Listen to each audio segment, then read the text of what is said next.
following is a presentation of Yankton Baseball on KYNT, your home team for Yankton Athletics. This broadcast is brought to you in part by Hy-Vee, Dakota Beverage, The Boathouse, the South Dakota Office of the Attorney General, Triple Time Rudy's, the UPS Store, First Dakota National Bank, Yankton Medical Clinic, FNBO, Avera, Olson's Pest Technicians, Rhonda Westland State Farm Insurance, First Chiropractic Centers, Larry's Heating and Cooling, Dole Distributing, Missouri River Associates, Vision Real Estate, Mason Schramm and the Move Group, MT&RC Smith Insurance, and Vision Care Associates. Now we go live to the field for Yankton Baseball on KYNT. Ladies and gentlemen, we are live for Day 2 of the South Dakota High School Baseball Association Class A Super Regionals. It's the 4-13 matchup with the Yankton Bucks hosting the Sturgis Scoopers. I am Brayden Butler alongside Josh Boelter today for coverage here on KYNT and KYN-TV. And Josh, Yankton 1 win away from punching their ticket to next weekend's state tournament. Yeah, they just got to take care of business in the Super Regionals today. But, yeah, look, they came out yesterday, looked good, handled business with Beck Reichen on the mound. Bats looked good. And obviously, like you said, trying to close things out today, they're going to have a good chance to do that with at least one of these two games trying to get out of here with a victory. And we'll bury the lead. We got about 45-minute pregame to fill, so maybe I shouldn't bury the lead too much. But Sam Goki's going to get the start on the mound today, and that's the guy you want to see if you're Yankton to try to close things out today. Head coach Drew Lawrence yesterday in our postgame interview after that 16-2 win was very complimentary of Sam and how much confidence he has in him in Game 1.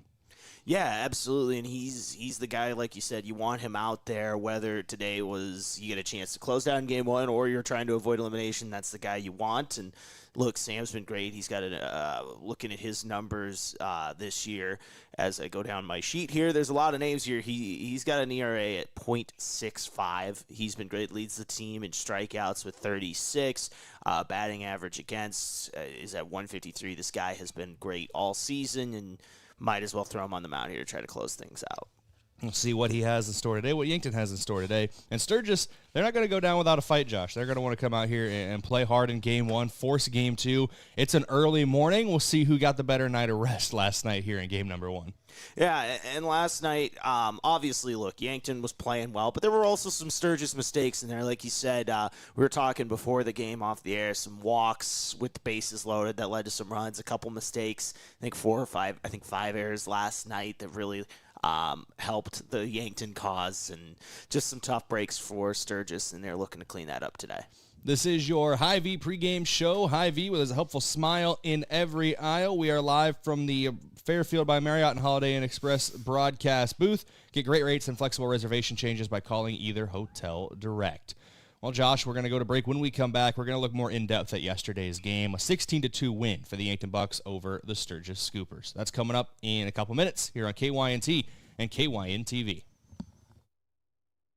Looking for the perfect pair of glasses? At Vision Care Associates, we've got you covered. Step into our showroom and discover our vast selection from timeless classics to the latest trends. With several styles to choose from, you're sure to find the perfect match for your look. Experience personalized service and expert care, whether you need help finding the right frame or adjusting your new glasses for the perfect fit. Vision Care Associates, where the health of your eyes comes first. Save time when you shop online with Hy-Vee. Hy-Vee makes it easy to order groceries online through our app or Hy-Vee.com. Pickup is always free. And if you have a Perks Plus membership, you get free delivery and free express pickup. Shop online with Hy-Vee and you can create and save grocery lists, shop the sales, and get fuel savers. Talk about convenient. Order groceries online today. Check out Hy-Vee.com or download the Hy-Vee app. Ready to build your next project, but can't get anyone to show up or even give you a quote? Call John Kopp, owner of Kopp Building Innovations. He will show up and he will make sure you are happy with your project. Trust in Kopp Building Innovations. KBI is an authorized WIC builder offering custom solutions. Whether you need a residential garage, an agricultural pole barn, or a commercial building, we will work with you. For more information or to get a quote, visit koppbuildings.com. Spring is here and the games are just getting started. From baseball season in full swing to NHL and even golf, At the Bar has it all on. Add in local matchups and more, and there's always a game worth watching. With TVs everywhere and a welcoming hometown feel, it's the perfect place to kick back and enjoy the game. So bring your friends, settle in, and be part of the crowd, where every cheer feels a little louder and every moment a little better together. You can watch the game anywhere, but the real fans gather at the Bar in downtown Yankton. Midwest Insurance Agency in Yankton is a proud supporter of the Yankton Bucks and Gazelles. Hi, this is Whitney Devine. If you're looking for protection that fits your life, call me or Travis. We make coverage simple. Whether it's your home, car, or farm, we take time to understand your needs and find the right plan at the right price. You'll get personal service, trusted advice, and peace of mind knowing we're right here in Yankton. Call Midwest Insurance Agency in Yankton today to schedule your appointment. I love 1919 root beer. It's the best over a big scoop of vanilla ice cream. My favorite is just ice cold 1919 poured over crunchy ice. It's so refreshing. It's the creamiest root beer ever. 1919 root beer is the perfect treat, brewed in small batches with only the finest ingredients. It's the creamiest, full-bodied, alcohol and caffeine-free draft root beer available. It's a taste tradition since, well, 1919. The Boathouse in Yankton is for everyone. Axe throwing, sports simulators, skee ball, shuffleboard, beanbags, pool, and darts. Plus awesome food and drinks with lots of cold craft beers and other beverages. Happy hour all day on Mondays, trivia on Tuesdays, free axe throwing tournament on Wednesday, and live music on Fridays. Some say it's the most fun you can have on land. The Boathouse is also your go-to place to watch all sports. Head to the Boathouse, downtown Yankton's fun gathering place for all ages. Being wiser means peace of mind, especially when it comes to your home's comfort. Today's heating and cooling systems are advanced with technology designed to work smarter. Peace of mind means knowing the company you call understands that technology and has the experience to get it right. For nearly 80 years, Kaiser Heating and Cooling has been trusted with knowledgeable technicians and a commitment to doing the job right. So be the wiser and go with Kaiser Heating and Cooling in Yankton. Inheritance, romance, and investment scams continue to plague South Dakotans with high dollar amount losses. They prey on vulnerable adults and swindle consumers out of their funds. Scammers befriend the victim, making it difficult for them to see the reality of what's happening. If you have a loved one susceptible to this type of scam, sit down and talk with them about these issues before it happens to them. If you or a loved one have been scammed in this manner, please reach out to the South Dakota Office of Attorney General's Consumer Protection Division at 800-300-1986. Credit union people are my people. Dreaming big, keeping life simple. Saving smart, living free at Explorers Credit Union. You're just like me. We chart new trails, we stand tall. Together we rise, together we call. Credit union people are my people, it's true. And I found my crew at Explorers CU. Federally insured by NCUA. Visit explorerscu.com to join the journey today.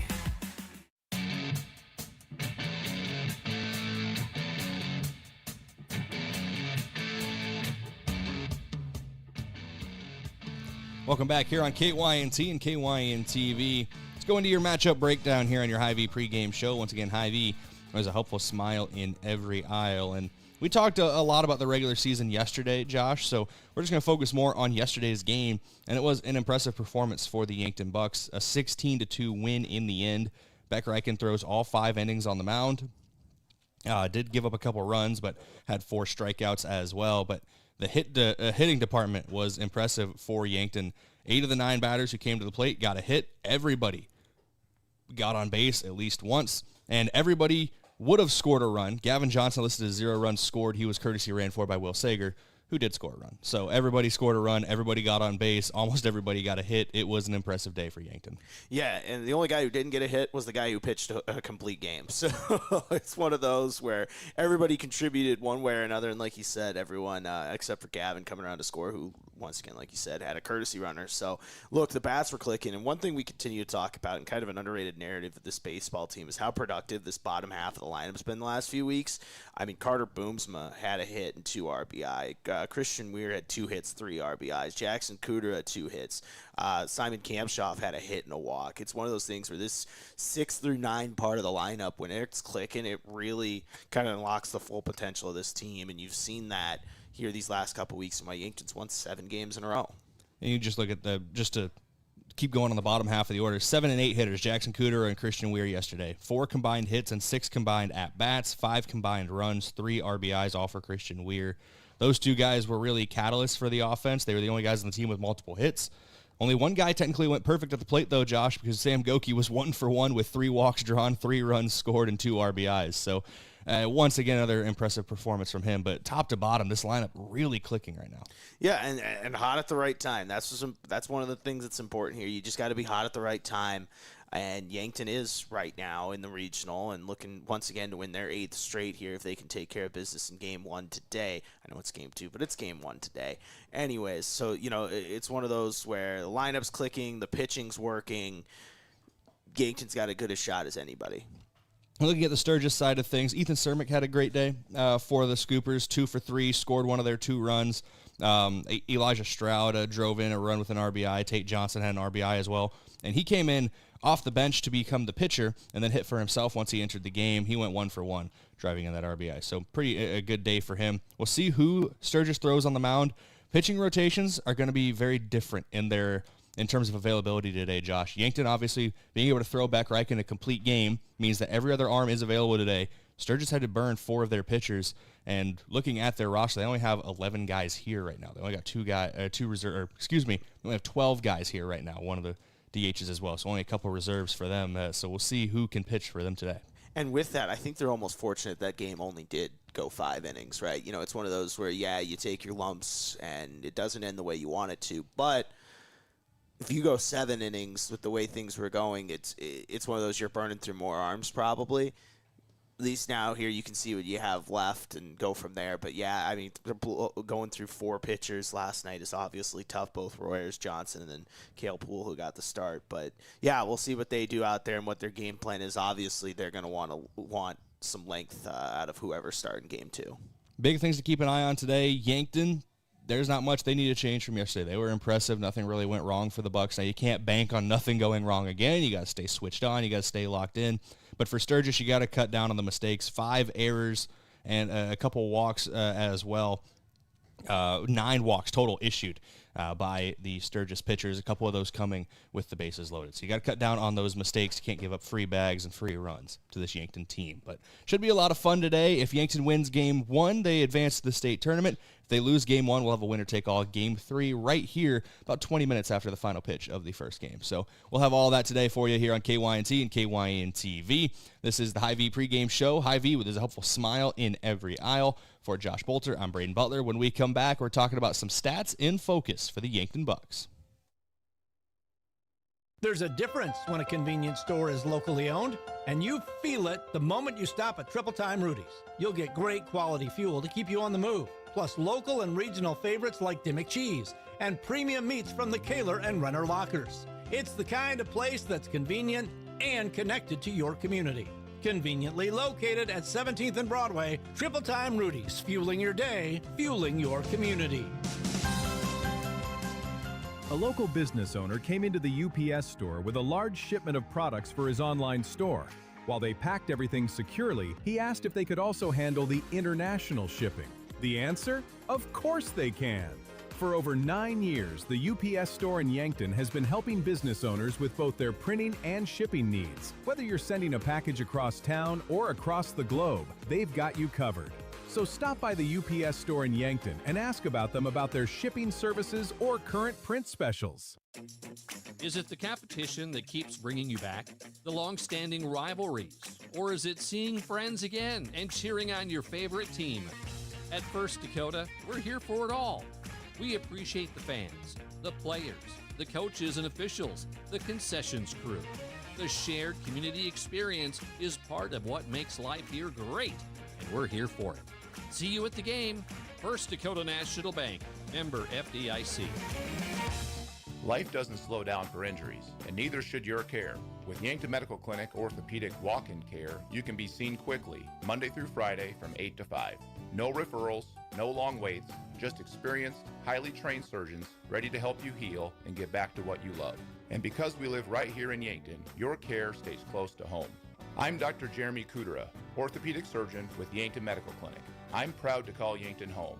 We're your orthopedic team, and we're here for you. Buying your first home? That's a big moment. A happy, feel-good, when's the housewarming party moment. When you're ready to look for a home, start with a local FNBO mortgage lender. We're here to answer questions, personalize the experience, and share our expertise so you can focus on your search. Start your application and get pre-qualified now at fnbo.com. Your mortgage moment is just around the corner, and FNBO will be there every step. Visit our nearest branch or go to fnbo.com. FNBO is an equal housing lender. In Yankton, community means everything, and at Wilson Trailer, it's the heart of what they do. They're more than manufacturers, they're your neighbors. From sponsoring the Bucks and Gazelles to supporting the next generation of farmers and builders, they're proud to give back to the place they call home. For over a century, Wilson Trailer has stood strong, steady, and rooted in community. Because when Yankton thrives, we all move forward. Wilson Trailer in Yankton. Learn more at wilsontrailer.com. Are you on track to retire? I'm Adam Boelter, a certified financial planner with Vantage Financial, born and raised in Yankton, South Dakota. My team and I pride ourselves on building trust through clear, honest advice tailored to your unique goals. From retirement planning to smart tax strategies, we'll create a personalized plan to help you feel confident and secure about your financial future. Visit vfplanning.com or search Adam Boelter, Vantage Financial, to schedule a 15-minute call today. Vantage Financial Partners is a registered investment advisor. SEC registration does not constitute an endorsement of Vantage by the SEC, nor does it indicate that Vantage has attained a particular level of skill or ability.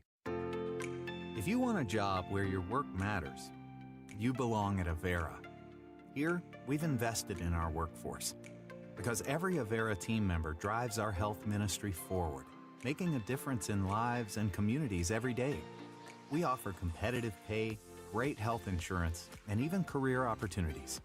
We're putting people first, including you. Search for local job openings and apply at avera.org/careers. In nearly every family's lineage, there's a tie to agriculture. It's a legacy reflected in how we raise our kids, help our neighbors, and respect what we have. Farmers Union Insurance was built on that legacy. And while our roots are in agriculture, our protection has grown to include home, auto, business, health, and life. Protect your legacy. Farmers Union Insurance. Have a craving for wings or delicious burgers or pivo fries? Come sink your teeth into the mouth-watering burgers and wings at Checkers Sports Bar and Grill in Yankton. With a menu that's flavor frenzy, there's something for every fan. Grab your friends, bring your family, and head down to Checkers. Checkers Sports Bar and Grill is Yankton's favorite spot for food, friends, and sports. Open Tuesday through Sunday. Your game days belong at Checkers.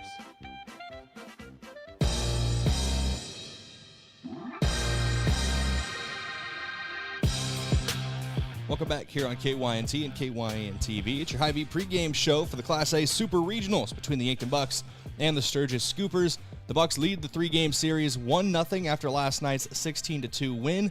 So Yankton only needs to take one game today, and it's been a very effective season all year long for the Yankton Bucks. And to get into that, we're going to go to your stats in focus, courtesy of Vision Care Associates, where the health of your eyes comes first. Contact them today. They're at 605-665-2020. And Josh, looking at the numbers, baseball is a numbers game at the end of the day, even so much where they start making up random numbers that don't make any sense to me to have more stats for baseball, but I digress. But the numbers look really good for Yankton this year. Yeah, hitting 284 as a team, an on-base percentage at a healthy 441. OPS just a hair under 800 at 796, slugging at 355.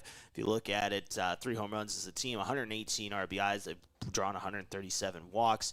I mean, just overall, this offense has been effective. And if you have a team batting average of 285, you're going to win a lot of baseball games. And it hasn't always been that high. It's been as low as 223 at one point as the team so far this season. But like talked about with head coach Drew Lawrence last night in the post game, there was a time this season where it was Easton Feeser and Sam Goki, and you were really hoping someone else in the lineup was able to get hot. Well, congratulations for Yankton. Everybody in the lineup's gotten hot the last couple games for them. Yeah, dating back to really their doubleheader loss to Brandon Valley up in Brandon a few weeks ago. Since then, a couple big wins over Watertown and impressive victories last weekend over T and Brookings. Then, obviously, yesterday 16-2 over Sturgis, who meeting up again today. So the bats have been going really well as of late. It's the perfect time to peak if you're the Yankton offense as well, heading into the postseason, potentially heading into the state tournament if you win one of these games today. You know, and like you said, it's not really a coincidence that all of a sudden the bats get going. You win 7 in a row. That's a perfect timing for Yankton. They flipped the switch offensively, especially really up and down the lineup lately, and the results are showing on the field. This is a really good baseball team in the Yankton Bucks this year. They're well balanced. Things are obviously clicking at the right time, but even when the hitting hasn't been there this season, Josh, the pitching has been there. It starts at 1.715 ERA as a team. This is a very, very good Yankton Bucks pitching staff. Once again, yeah, I mean, we talk about it every broadcast. There's 4 guys really you can throw on the mound and some others that you can go out there and absolutely trust to throw a few innings. But 4 starters really for this team between Riken, Goki, who you'll see today, Chase Cooley, Ryan Turner. I mean, the list goes on and on and on, but those are kind of the core 4 of this pitching staff, and they all have been dynamic on the mound. And when you have a pitching staff like that, you got a chance to win every game, even if half of them are playing hacky sack down in the field right now. And one of the guys they used as a swing into the hacky sack last week, Boston Frick's another very versatile member of the rotation. We've seen him start. We've seen him come out of the pen. He does it all, and he's willing to do it all on the mound, and another very good pitcher. When you got forget the core 4, it's a Fab 5. That's just your Yankees bias showing with the core 4. Now we're going to the great state of Michigan. Everybody loves the Michigan Wolverines, right? Yeah, great. Everybody's favorite university out there. No one hates them. Sarcasm if you're not picking it up at home. I am not a Michigan fan, but if you are, I'm sorry. For your choices, not for what I said. Anyway, those are your They cheated to win a national championship. What? No, I'm just kidding. Not in basketball. They did win that, too. They've been winning a lot lately. I think that's what it is. I hate how much they win. Just because none of my teams win ever since I was born. Now, as a lifelong, Cowboys, Huskers, and more recently becoming a Bulls fan, man, the 90s would have been really cool if I was alive. You had fun. You would have had fun. If I was born 10 years early, if I was born 20 years earlier, I would have really enjoyed things. Let me tell you, as a 90s kid, you would have enjoyed it. Yeah. I was alive in the 90s for 3 months, people. Don't listen. You didn't gain consciousness until at least 2002. So, I mean, I didn't gain consciousness until about 6 months ago. So, those are your stats and focus, courtesy of Vision Care Associates. No, I don't know what I just said either. This is your Hy-Vee pregame show. Hy-Vee with a helpful smile in every aisle. We're going to go back to break. When we come back, we're talking keys to the game and your key players. So don't go anywhere. More to come here on your Hy-Vee pregame show. Need custom clothing for your team, fundraiser, business, or event? Let JJ Benji's make it easy. Forget about taking orders, collecting money, and handing out shirts yourself. JJ Benji's handles everything for you. They create a custom online store with the merchandise you want to offer. Items are ordered and paid for online, and JJ Benji's ships the items directly to them. All you have to do is share the link or QR code. That's it. Contact JJ Benji's in Yankton to learn more about it. I'm Colby Cookta, one of your Yankton Edward Jones financial advisors. We're all about financial investments, but we also value the investments of time, patience, and encouragement our young athletes receive from their coaches, teachers, and mentors. That's why I'm a proud sponsor of the Yankton Bucks and Gazelles on KYNT. Call 605-653-4860 or visit edwardjones.com for all your investment needs. I'm Colby Cookta, financial advisor Edward Jones Yankton, member SIPC. At Mount Marty University, students get real support and real opportunities. Hi, I'm Maya, and I'm a business major at Mount Marty University. The professors here at Mount Marty are just amazing. They're very good about supporting me through future internships and jobs that they try and line me up with, and they also provide real life experiences in the classroom through projects and speakers and things like that. Start your journey online at mountmarty.edu. Did you ever hear that termites only swarm to feed and mate during the springtime? Well, that's just a myth. Here's the fact. While they do swarm to mate in the spring, termites eat wood 24/7 year-round. In fact, termites cause an average of $5 billion in property damage every year, and that's no myth. A pest professional is your best defense against the devastation rodents, termites, roaches, and ants can cause to your home and family. Olson Pest Technicians, 1-800-KIL-BUGS.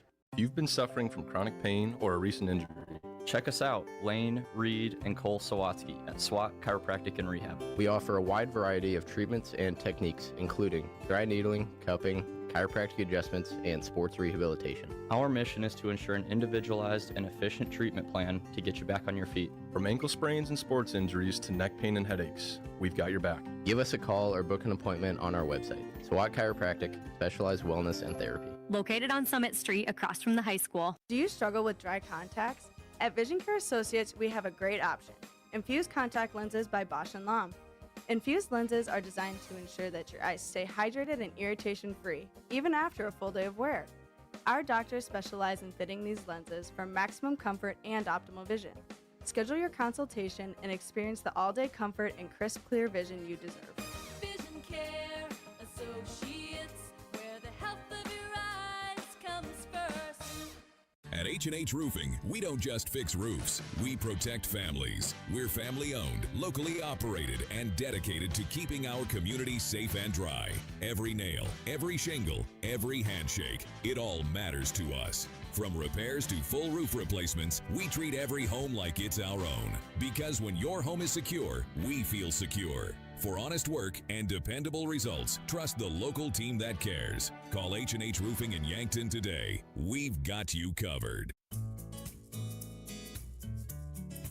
The SureCo exclusive SureLink wireless remote system features the most advanced industrial Bluetooth technology and best-in-class express operation. Operate any SureCo electric product with the SureLink Pro and EZR remotes, or with your smartphone using the SureLink app. To learn more, contact your authorized SureCo distributor or find us at sureco.com. Demand the best. Demand SureCo.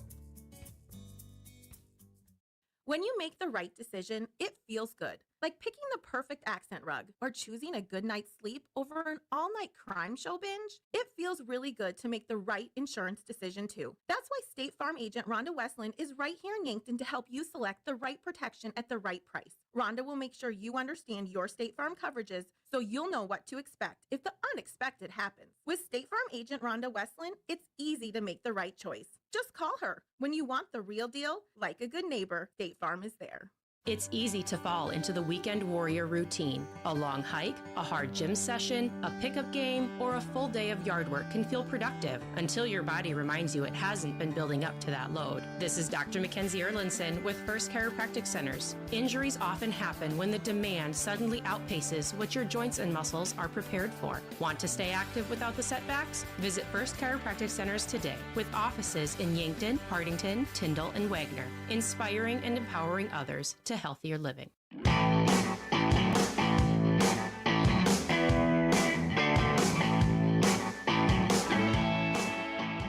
Welcome back here on KYNT and KYN TV. It's time for your keys to the game, courtesy of Vision Real Estate, where their focus is always on you. Visit igotvision.com. 3 keys today is finishing this series strong, Josh, being smart at the plate, and playing solid defense. You can't make mistakes if you want to close out a series and punch your ticket to the state tournament. Close the door, right? You know, it's one of those, don't give Sturgis any life. If you can come out here and take care of business in game 2 and just close the series without going to a game 3, obviously that would benefit this Yankton team with a really good pitcher on the mound in Sam Goki. Like you said, limit some of those mistakes. We saw Sturgis yesterday. They made 5 errors. It kind of killed them out there on the diamond, added some extra runs on the board for Yankton there. So, you know, limit those mistakes on that end. And then, like you said, smart at bats and just take care of business, be disciplined at the plate, and handle things today. Taking care of business every day. Taking care. All right, sorry. Can't sing too much. We'll get copyrighted on YouTube. Anyway. Working overtime. I'm air guitaring up here, people. Look, it's like this is what we do for fun.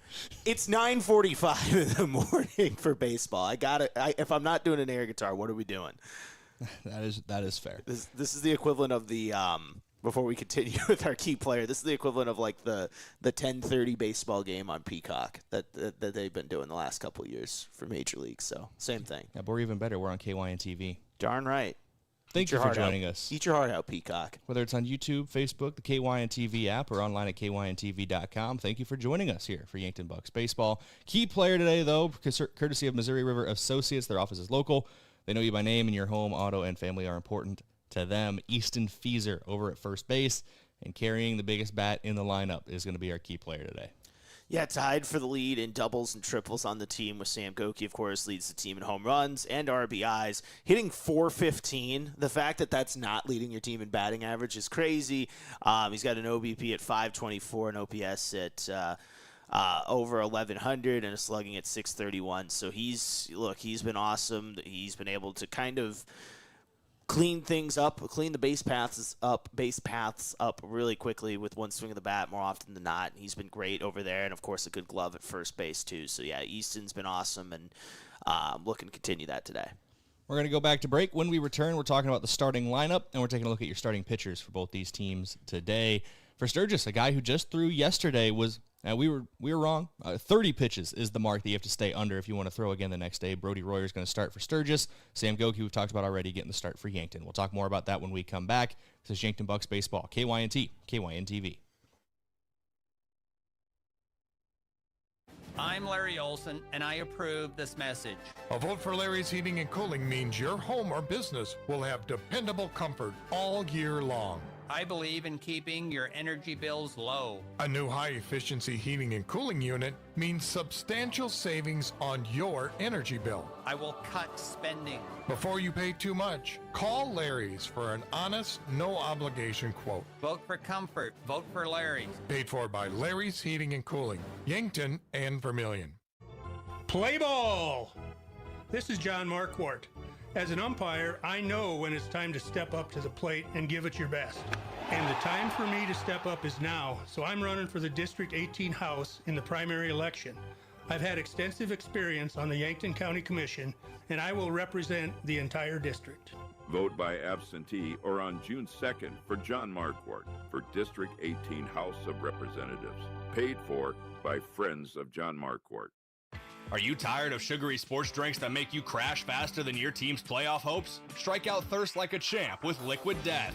It's 100% mountain water, no sugar, no weird colors, no fake flavors, just pure hydration that's cooler than your walk-up song.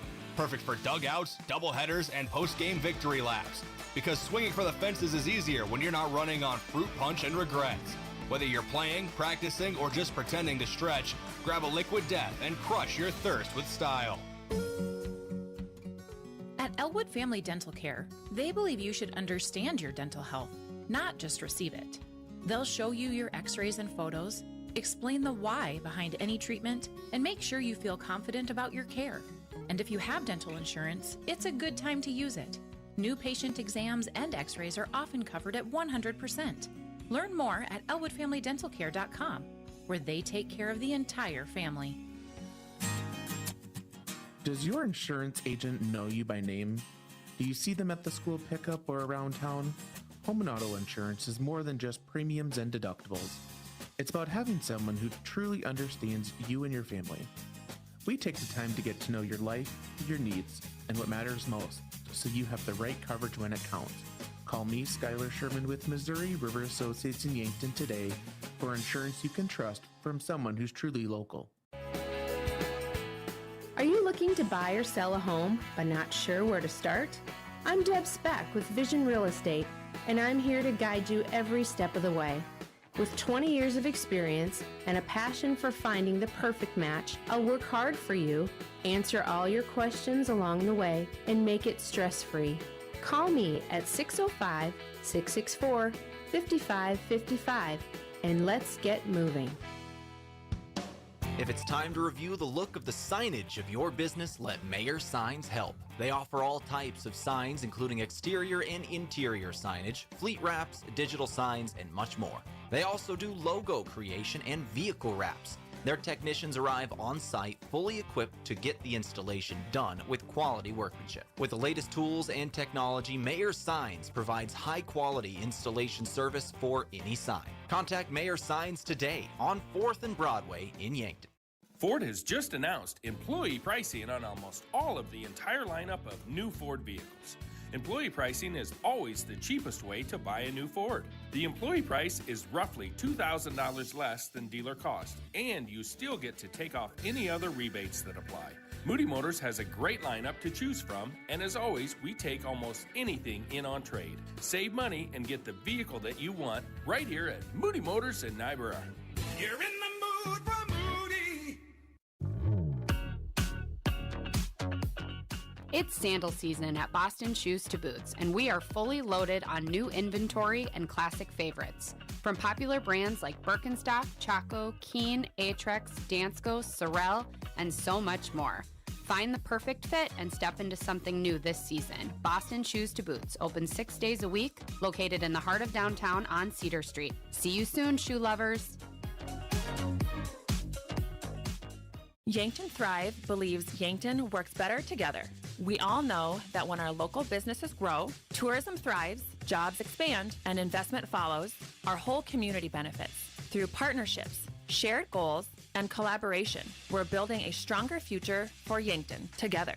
You can learn how Yankton Thrive is connecting people, ideas, and opportunities by going online to yanktonsd.com. Yankton Thrive, because Yankton works better together.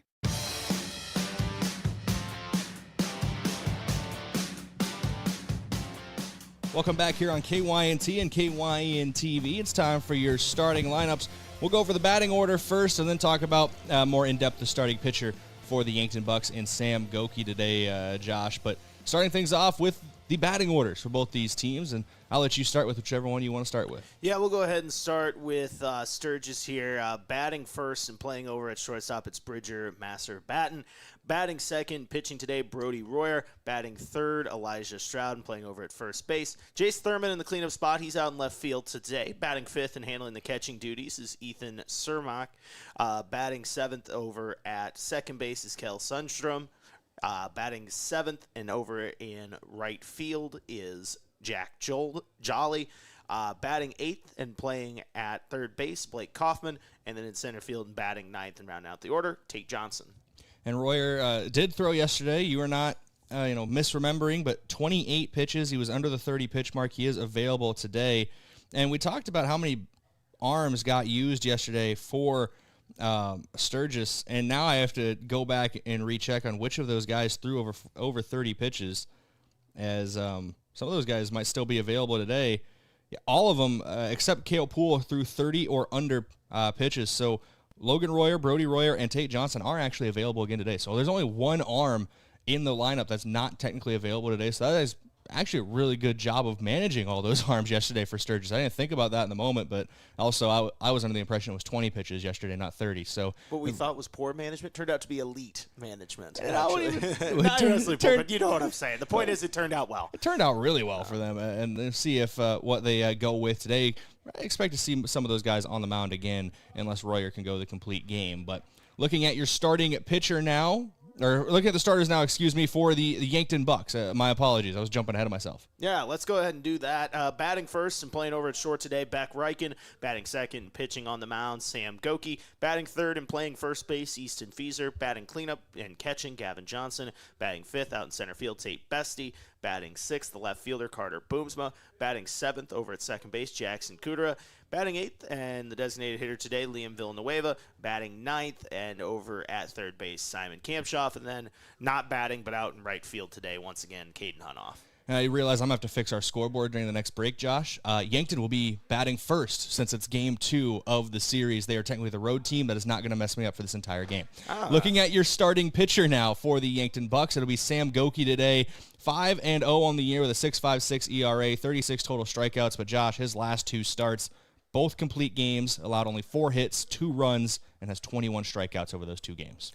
Electric, elite, dynamic. How many more words do you want me to say? He's been awesome, and, looking forward to watching him on the mound today once again. And, Coach Juillard's got a lot of faith in him and looking to close this series out here in Game 2. We're going to go to break. When we come back, it'll be first pitch, courtesy of the Boathouse here from Riverside Field. Back in a couple of minutes. This is Yankton Bucks Baseball, KYNT, KYN TV. Car troubles never happen at a convenient time. Whether you find yourself with a flat tire, dead battery, breakdown, or in an accident, call Gary's Towing. They've been helping drivers in the Yankton area for over 50 years with light, medium, and heavy towing. Family owned and operated Gary's Towing is the name you can count on, day or night. Call Gary, Mike, or Mason at 605-665-4351. Gary's Towing, where experience means reliability. Water isn't supposed to be in floors or in ceilings, but leaks and accidents happen. If that happens, you should call FloorTech Cleaning and Restoration. They clean it up and restore your home. From burst pipes to unexpected leaks, FloorTech Cleaning and Restoration responds fast. 24/7 proudly serving Yankton, Mitchell, Norfolk, Sioux Falls, and beyond. If your home or floor is wet, call FloorTech. I'm Chris, the plant accountant here with Parker of Yankton. So let's do some math. 40 hours a week, 52 weeks a year, that's 2,080 hours. With our night shift pay differential of $2.35 an hour, that comes out to over $400 extra in your pocket every month. Nearly $5,000 extra dollars a year, just for working the same job on a different shift. Same work, same team, just more in your paycheck. Join us and let the math work in your favor. Learn more at parker.com/careers. Parker, engineering your success. Small businesses are the backbone of our community. CoreTrust helps your business thrive with checking, online bill pay, small business loans, credit card processing, local approval and support for government grants and loans, investments to grow your hard-earned assets, and insurance to protect them. All from CoreTrust, the community bank that's right down the street and everywhere you want us to be. Visit CoreTrustBank.com today. Member FDIC. Introducing the all-new Glow Vitality Bar at Glow Aesthetics Med Spa. Quick, effective in-office injections and IV therapies designed to support energy, immunity, recovery, and overall wellness in minutes. From NAD+ and glutathione for cellular support and glow to B-complex boosts, hydration drips, and fast-acting nausea or pain relief. We make feeling better simple and convenient. Need a quick energy reset, recovering from travel or a long week? It's time to glow. Glow Vitality Bar at Glow Aesthetics Med Spa. There's a moment in every real estate deal that matters more than the contract. It usually happens at a kitchen table.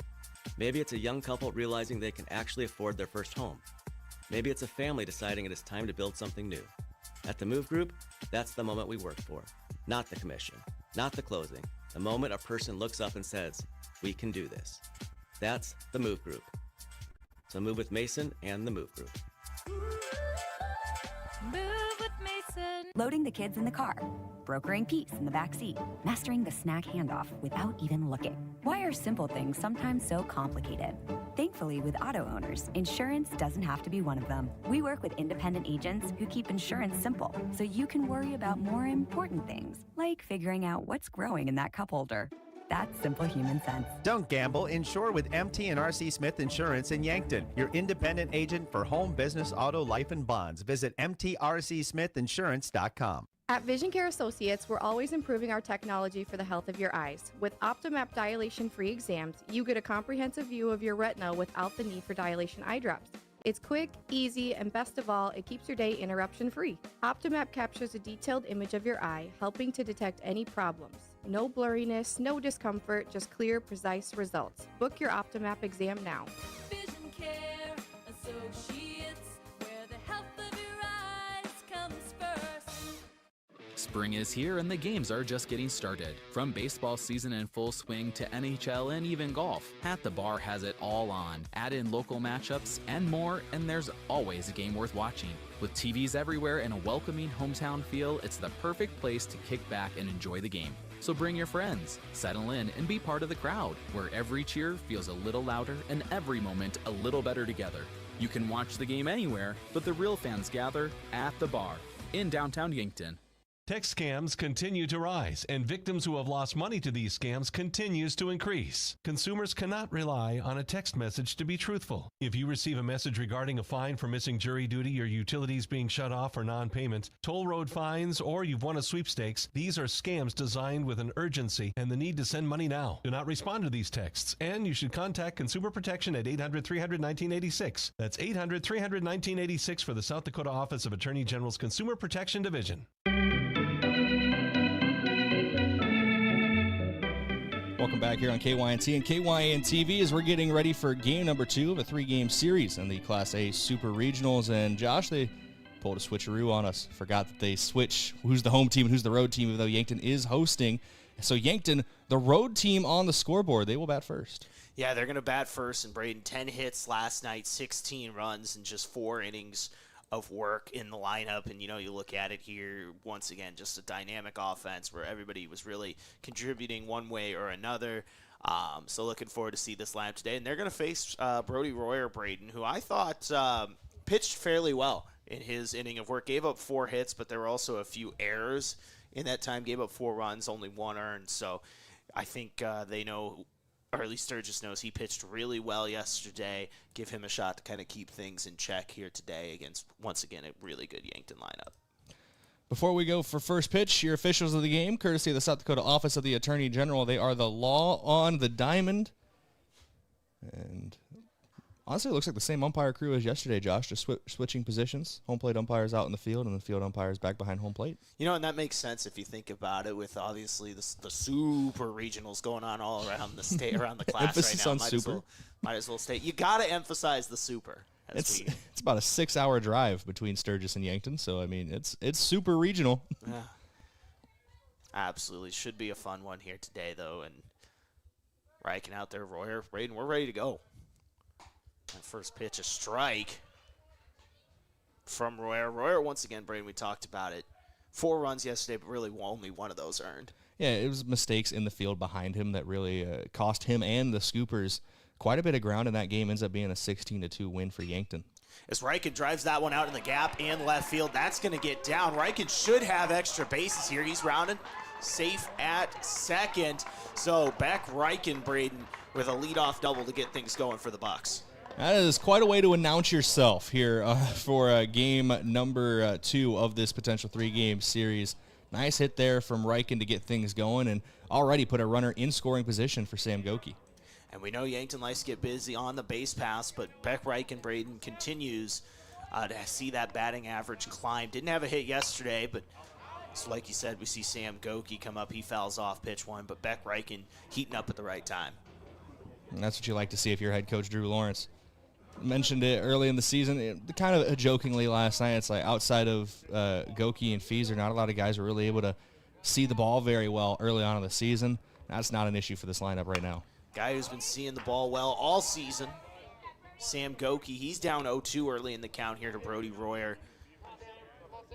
Goki had a hit yesterday, did walk 3 times, 2 RBIs, and scored 3 times as well, so the stat sheet is always full. We'll see him on the mound, bottom of the first. I've been rather lucky this year, Brayden, as this one is hit out, foul down the first base line, chasing after it, making a diving effort to no avail. Is Eliza Stroud. An incredible effort there, but just not able to come up to it. But I don't know if this is just how it's worked or maybe Drew Lawrence is playing out for me. It feels like every time Sam Goki's on the bump, I get the chance to take the lead on these calls. I don't know how that's worked out this year, but it's made for some fun games. And it's traditionally just how Yankton's operate. Usually they like to pitch Beck and Sam in the same doubleheaders, and Beck will take game 1, Sam will take game 2, and the 2 shutdown pitchers, Cooley and Boston, will take usually. They'll kind of switch off in doubleheaders when they're pitching, so it kind of been how it worked out, and nobody's complaining, that's for sure. Well, Goki there takes the ball and has a chance here. Beck Riken getting a big lead. And Royer noticing that is another foul ball here from Sam Goki. He's fouled off more than his fair share in this at-bat. And that one didn't miss the third base bag by much, Josh. I want to say about 2-3 feet at most outside of the foul line there. And if that is into left field, we're probably talking about Beck Riken coming across to score. Royer once again taking a long look at Beck Riken over at second as he throws a ball outside and low.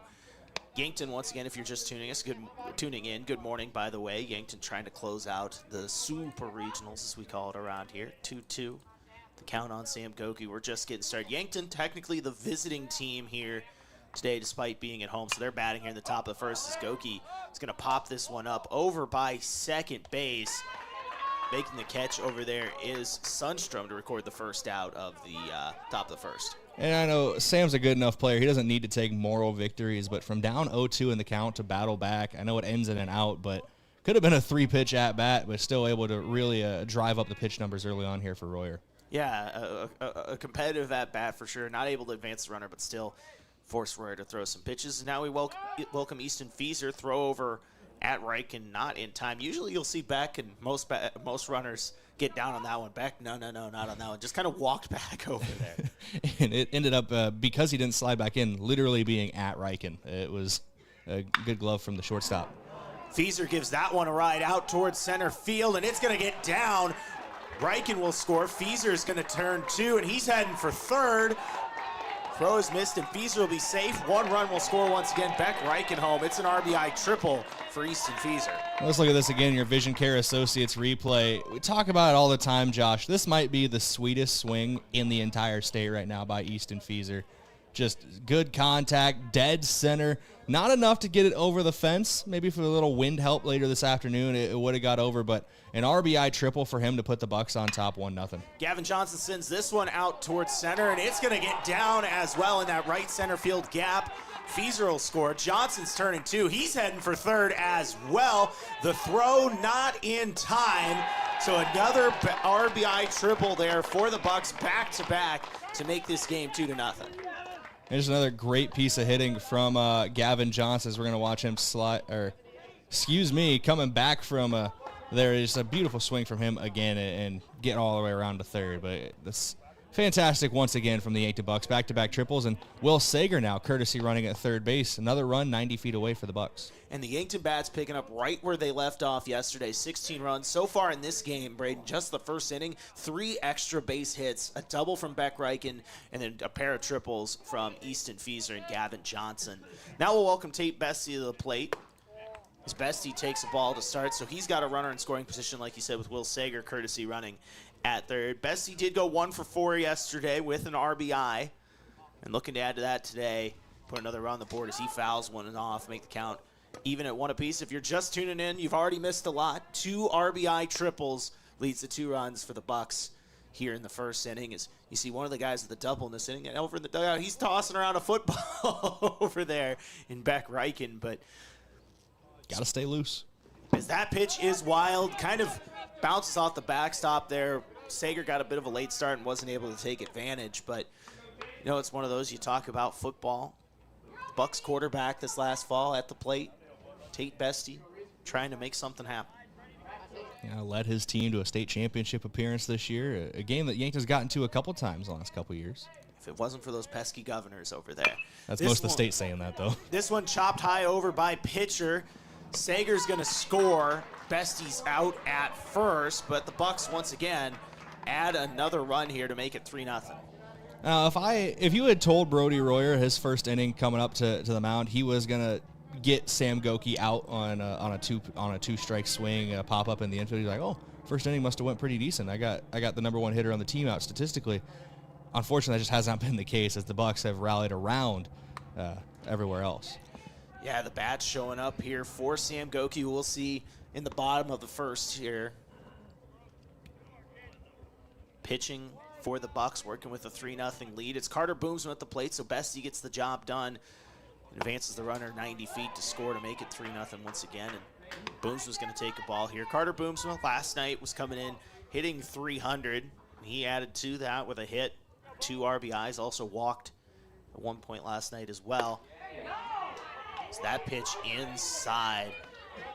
I won't say necessarily a tough strike zone so far, Brayden, but very tight. It feels like very compacted there. A lot of times you'll see that pitch called a strike. And Coach Lawrence said yesterday this umpire crew, and he said that they like this umpire crew. They like how they do it, but they are a little tighter on the strike zone, and that can play to the advantage or to the dismay of batters and pitchers.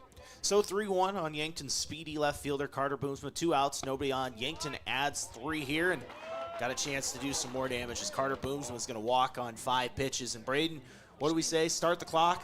I'll start a stopwatch right now. If I even get it up by the time he takes second base, or tries to take second base, I should say, because Booms is pretty quick on the draw and trying to steal, and looks like we're going to get a mound visit here. That clock real fast. It gives me a chance to get it up. Yeah.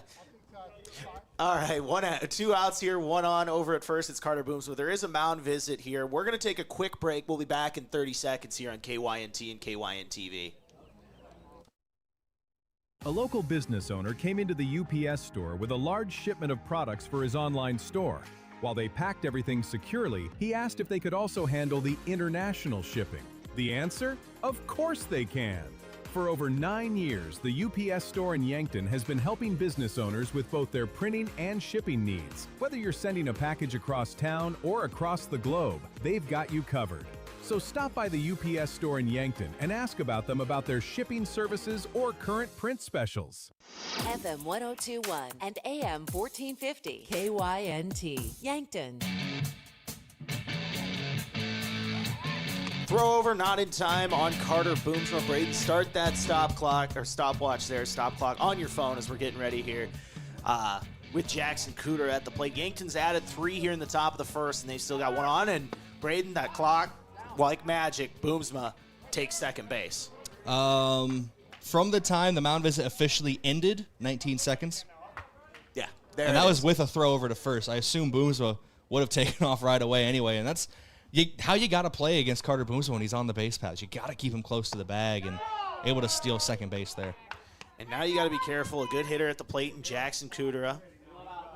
Cooter had 2 base hits yesterday, including a nice double off of Royer in the late stages of last night's game. That one outside for a ball, 2-1. So Cooter with a chance to add to this Yankton lead.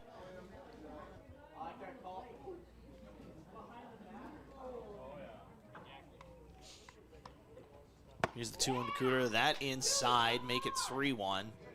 And Royer already throwing a lot of pitches, Brayden. 24 here. I don't like to acknowledge fans, or things that are said by the fans too much. I'll explain after this pitch. There's a very passionate mother out there. As Cooter drives that one, that's going to get down in right field. Boomsma will score. It's an RBI single for Jackson Cooter. Yeah, great piece of hitting from him. Look at it again in your Vision Care Associates replay. Just driving one out into right center field, bringing home the fastest guy on the team from second base. You know, you don't have to put it that far out there to get Boomsma home, but that definitely helps when a good piece of hitting from Jackson Cooter. But the reason I bring up what I was bringing up is obviously, people have their opinions on the strike zone. Never mind. I won't talk about it. Villanueva, who's getting his first start today, sends it deep to right field. That's going to get down the warning track. Cooter is going to score, and it's an RBI double for Liam Villanueva, who Brayden in just 15, now 16 plate appearance, or 15 at-bats, was hitting over 400. He's going to add to that right there with an RBI double. Every time I'm trying to get to the point I'm trying to make, Yankton's like, don't worry, buddy. We'll get you next time. Watch this drive. Will that continue for Simon Kampshoff at the plate now? But, yeah, no, Yankton with 5 runs here on 5 hits in the first inning. And, Brayden, a lot of times you'll see Yankton manufacture runs with small ball. It helped with a stolen base there for Boomsma. But it's been extra base hits, 4 of them here in Game 1 already in just the first inning. A double from Liam Villanueva, a double from Beck Reichen, and a pair of triples as well from Gavin Johnson and Easton Fieser. This Yankton lineup on fire. Yeah, the 2 triples coming from guys who, I'm not saying they're not athletic, but not guys you expect to be speedsters on this team. But that just goes to show the top-to-bottom athleticism of this Yankton squad. Yeah, and even then, as you say that, though, Easton Fieser technically does lead the team in triples with 2 now. He broke that tie with Sam Goki. Here as we welcome, once again, Simon Kampshoff. He's down 1-2 in the count. He's going to drop this one down into left field. They're sending Villanueva home. It's an RBI single for Simon Kampshoff. 6 runs here in the top of the first. And the Yankton lineup has batted around already here in the top frame. And just another good swing there from Simon Kampshoff, a guy who's really been seeing the ball well here in the back half of the season as just a sophomore on this Bucs squad. Another run comes to score in Yankton, a 6th spot in the top of the first. Yeah, 6 hits, 6 runs for the Bucs. 2 outs. Simon Kampshoff on. It's Beck Reichen up, and he had a double in his first plate appearance. Brayden gave it a ride out to left center. Hoping to find a similar spot here. I mean, Kampshoff's got the wheels. He can get around and potentially score, as Yankton's just been on fire in this opening frame. A little sweet chin music from Royer right there, his 32nd pitch for a ball. And Yankton taking advantage of the gaps, some deep gaps here at Riverside Field. And so that one's chopped foul from Reichen, but able to take advantage so far.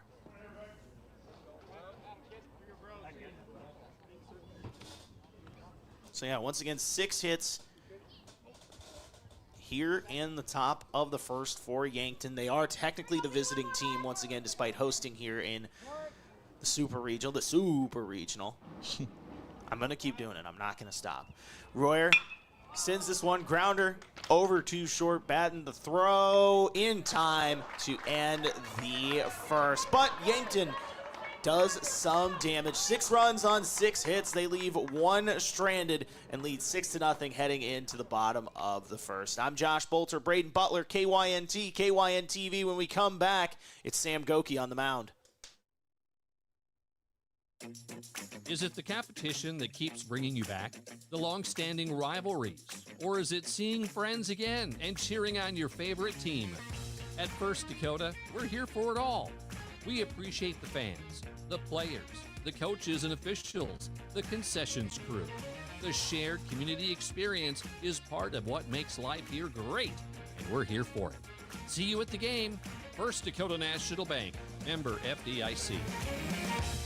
When pain or injury slows you down, waiting isn't an option.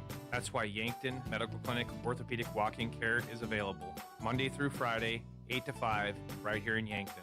No appointment is needed. Just walk in and you will be seen. It's faster access to the expert care that you deserve from doctors who live and invest in this community. We're not just your doctors, we're your neighbors. I'm Dr. Brent Adams, orthopedic surgeon with the Yankton Medical Clinic. I'm proud to call Yankton home. We're your orthopedic team and we're here for you.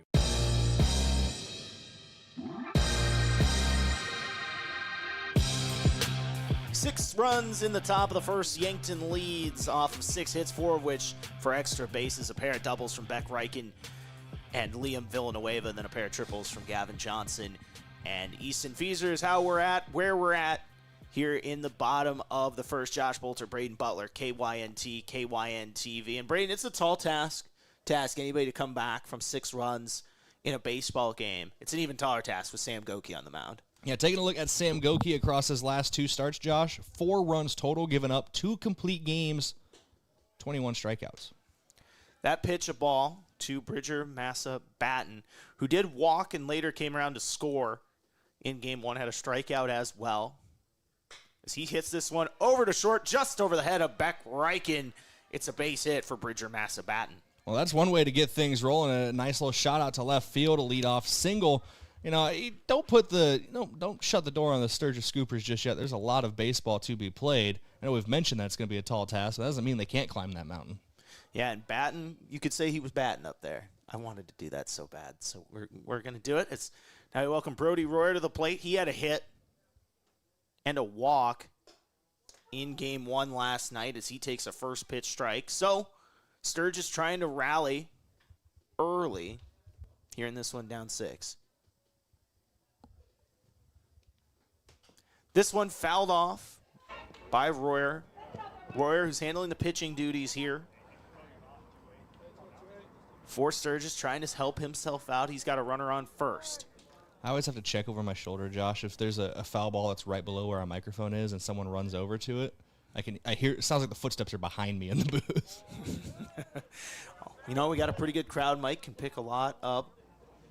So hopefully those parents out there here, keep it civil, please. Yeah. No. At home, if you wanna do that, go crazy.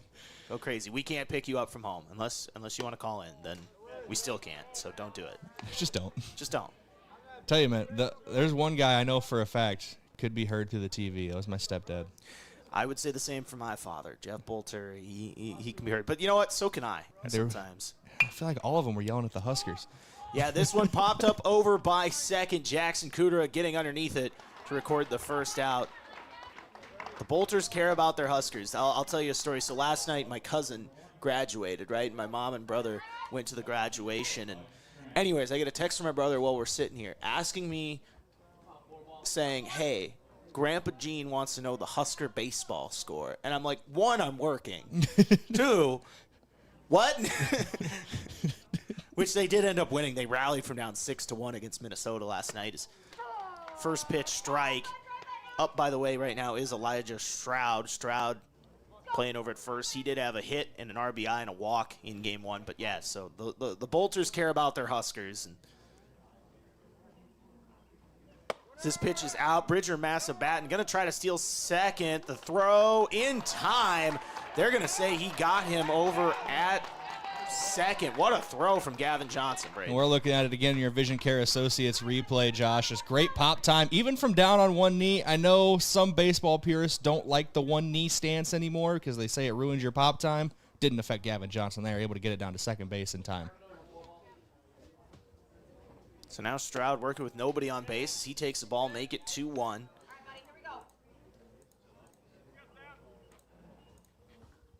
With it as well, we mentioned the Huskers, the softball team ended up beating USD last night 4-1, and tip of the cap to those two squads. Obviously, both have an incredible season. I think they both played today. I think the Coyotes play Louisville. I know Nebraska plays at noon. I can't remember who they play though. I'd have to look. The team that beat Louisville. That's all I got for you. It was not a well-known school. I know that is. Blanking. This 2-2 count to Stroud's going to get past Easton Fieser on a hot shot down the first base line. He's going to stay at first, though. So a single for Stroud here. So you know, with that, Brayden, Sturgis getting a couple base hits here. Just not able to take advantage with 2 outs so far. And look and see if they can do that as we welcome Jace Thurman to the plate. Thurman out in left field did go 1 for 3 with a hit yesterday. And it seems like a theme on this, Brayden. Sturgis, you know, it didn't show on the scoreboard, but I had a good day at the plate as this one spit right back to a leaping Sam Goki to end the first. So 2 hits for Sturgis in the bottom of the first. They do leave 1 stranded as they still trail 6-0 against the Yankton Bucks. When we come back, it's going to be Sam Goki and the Yankton Bats in the top of the second. Upgrading your home? That's a big moment. A happy, feel-good, we're getting a home office moment. When it's time to renovate or relocate for your growing family, our local FNBO mortgage lenders provide the personalized experience and expert guidance to make the home financing process go smoothly. We handle the details, so you can focus on making the house your home. Your mortgage moment will be memorable, and FNBO is here to get you there. Visit our nearest branch or go to fnbo.com. Equal housing lender. Are you on track to retire? I'm Adam Boelter, a certified financial planner with Vantage Financial, born and raised in Yankton, South Dakota. My team and I pride ourselves on building trust through clear, honest advice tailored to your unique goals. From retirement planning to smart tax strategies, we'll create a personalized plan to help you feel confident and secure about your financial future. Visit vfplanning.com or search Adam Boelter, Vantage Financial to schedule a 15-minute call today. Vantage Financial Partners is a registered investment advisor. SEC registration does not constitute an endorsement of Vantage by the SEC, nor does it indicate that Vantage has attained a particular level of skill or ability.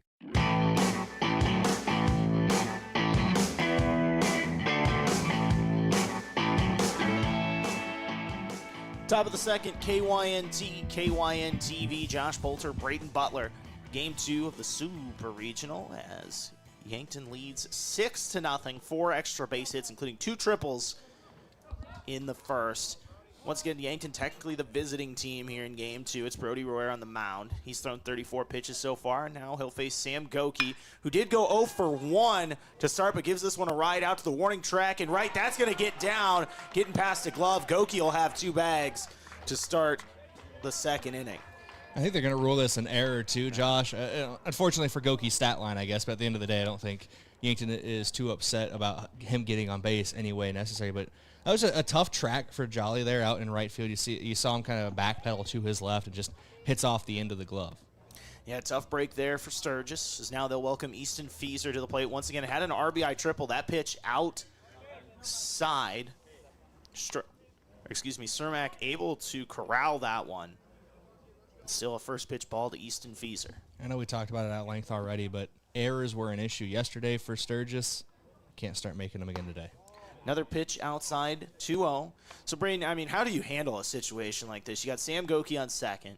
You got one of the best hitters in the lineup up here. You don't want to necessarily give him something to drill, but at the same time, you're not really in a spot where you can pitch around him either. Is make that count 2-1 with a breaking ball strike. At the risk of sounding hyperbolic, Josh, might have to pray a little bit. Easton Fieser's just such a dangerous guy with a bat in his hands. He's going to take a pitch there, make the count 3-1. Once again, Yankton looking to close out this series in 2 games. Sturgis needing to rally. Try to send this to a game 3 as Fieser's going to foul that one off to make it a full count.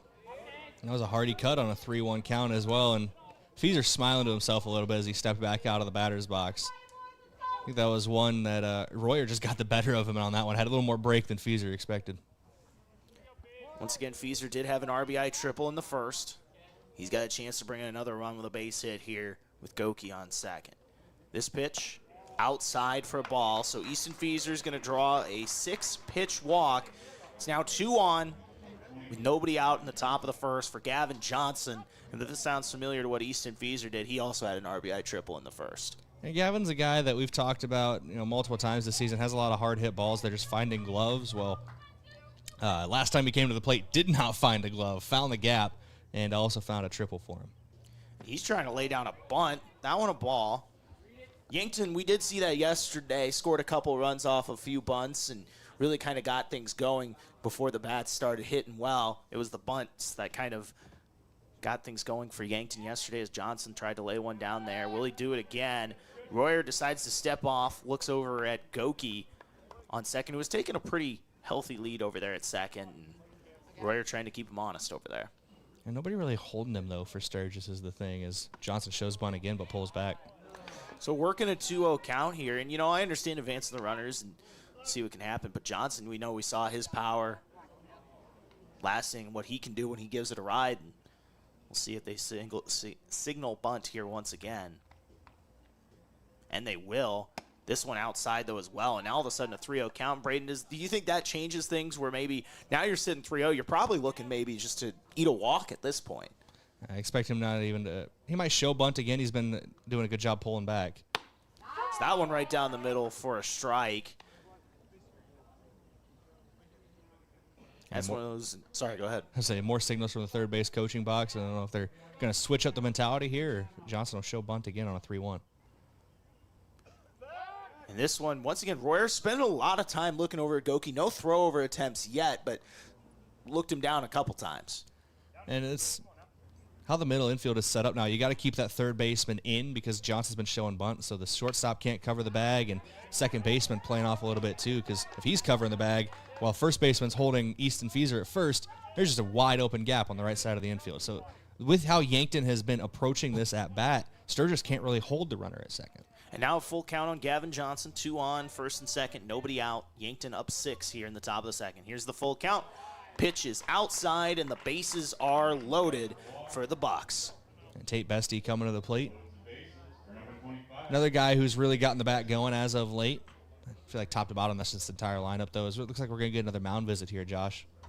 Yeah, with that mound visit, bases are loaded. Yankton up 6 here in the top of the second. I'm Josh Boelter, Brayden Butler, KYNT, KYNTV.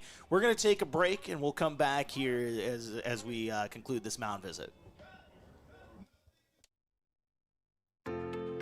If you want a job where your work matters, you belong at Avera. Here, we've invested in our workforce because every Avera team member drives our health ministry forward, making a difference in lives and communities every day. We offer competitive pay, great health insurance, and even career opportunities. We're putting people first, including you. Search for local job openings and apply at avera.org/careers.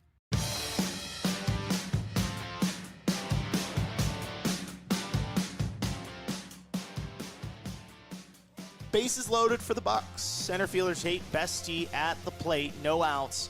Yankton looking to add to their 6-run lead here in the top of the second. Riverside Field, Josh Boelter, Brayden Butler. Good morning here on KYNT, KYNTV. Brody Royer still on the mound after the visit, and Tate Bestie's going to foul that one off. I thought for a second there, Brayden, that was going to push into the outfield the way it initially looked to me, but it ended up carrying backwards for a foul ball. Infield playing in as well, so if he pushes something just over their heads, there's a lot of space to drop it into. Once again, though, at this point with the infield in, obviously hoping for a ground ball and trying to get a quick throw to home plate. As Bestie grounds this one foul down the third base line, 0-2 on Yankton center fielder. I thought Coach Drew Lawrence in the third base coaching box was going to rise up for that one, but ends up bouncing over his head, goes up near the bullpen. He's a cool customer. We know that, talking with him all the time. And over at third base, once again, as always. This one grounded over to third base. Runner is out at third and out at home. It's a double play, Brayden. 2 quick outs there for Sturgis. A 5-2 double play isn't something I think I've seen before, but, first time for everything and very well executed by Sturgis there. And you feel for Bestie a little bit. I know he's safe on first, so it's not all as bad as it could have been, I guess. But still, a hard hit ball, but right at the third baseman, and with the infield playing in, it was easy plays. Yeah, well hit, but a great defensive play there. In on that was Kaufman. And honestly, you couldn't ask for much better. You know, you look at that, you get the lead runner at home, you get the lead runner at third, you also get the runner out at home, so you get the 2 outs there. Big play there where this was looking like it could really, truly get out of hand here for Sturgis if they weren't able to get a couple outs there. As Boomsma's going to hit a slow roller over to first. The throw, that's close, but in time, as Carter Boomsma is out at first base. So Royer and Sturgis avoid disaster in the top of the second. I'm Josh Boelter, Brayden Butler, KYN-TV, KYNT. Still 6-0, Sam Goki on the mound when we come back. In nearly every family's lineage, there's a tie to agriculture. It's a legacy reflected in how we raise our kids, help our neighbors, and respect what we have. Farmers Union Insurance was built on that legacy. And while our roots are in agriculture, our protection has grown to include home, auto, business, health, and life. Protect your legacy. Farmers Union Insurance. If you've been suffering from chronic pain or a recent injury, check us out, Lane, Reed, and Cole Sawatsky at SWAT Chiropractic and Rehab. We offer a wide variety of treatments and techniques, including dry needling, cupping, chiropractic adjustments, and sports rehabilitation. Our mission is to ensure an individualized and efficient treatment plan to get you back on your feet. From ankle sprains and sports injuries to neck pain and headaches, we've got your back. Give us a call or book an appointment on our website. SWAT Chiropractic, specialized wellness and therapy. Located on Summit Street across from the high school.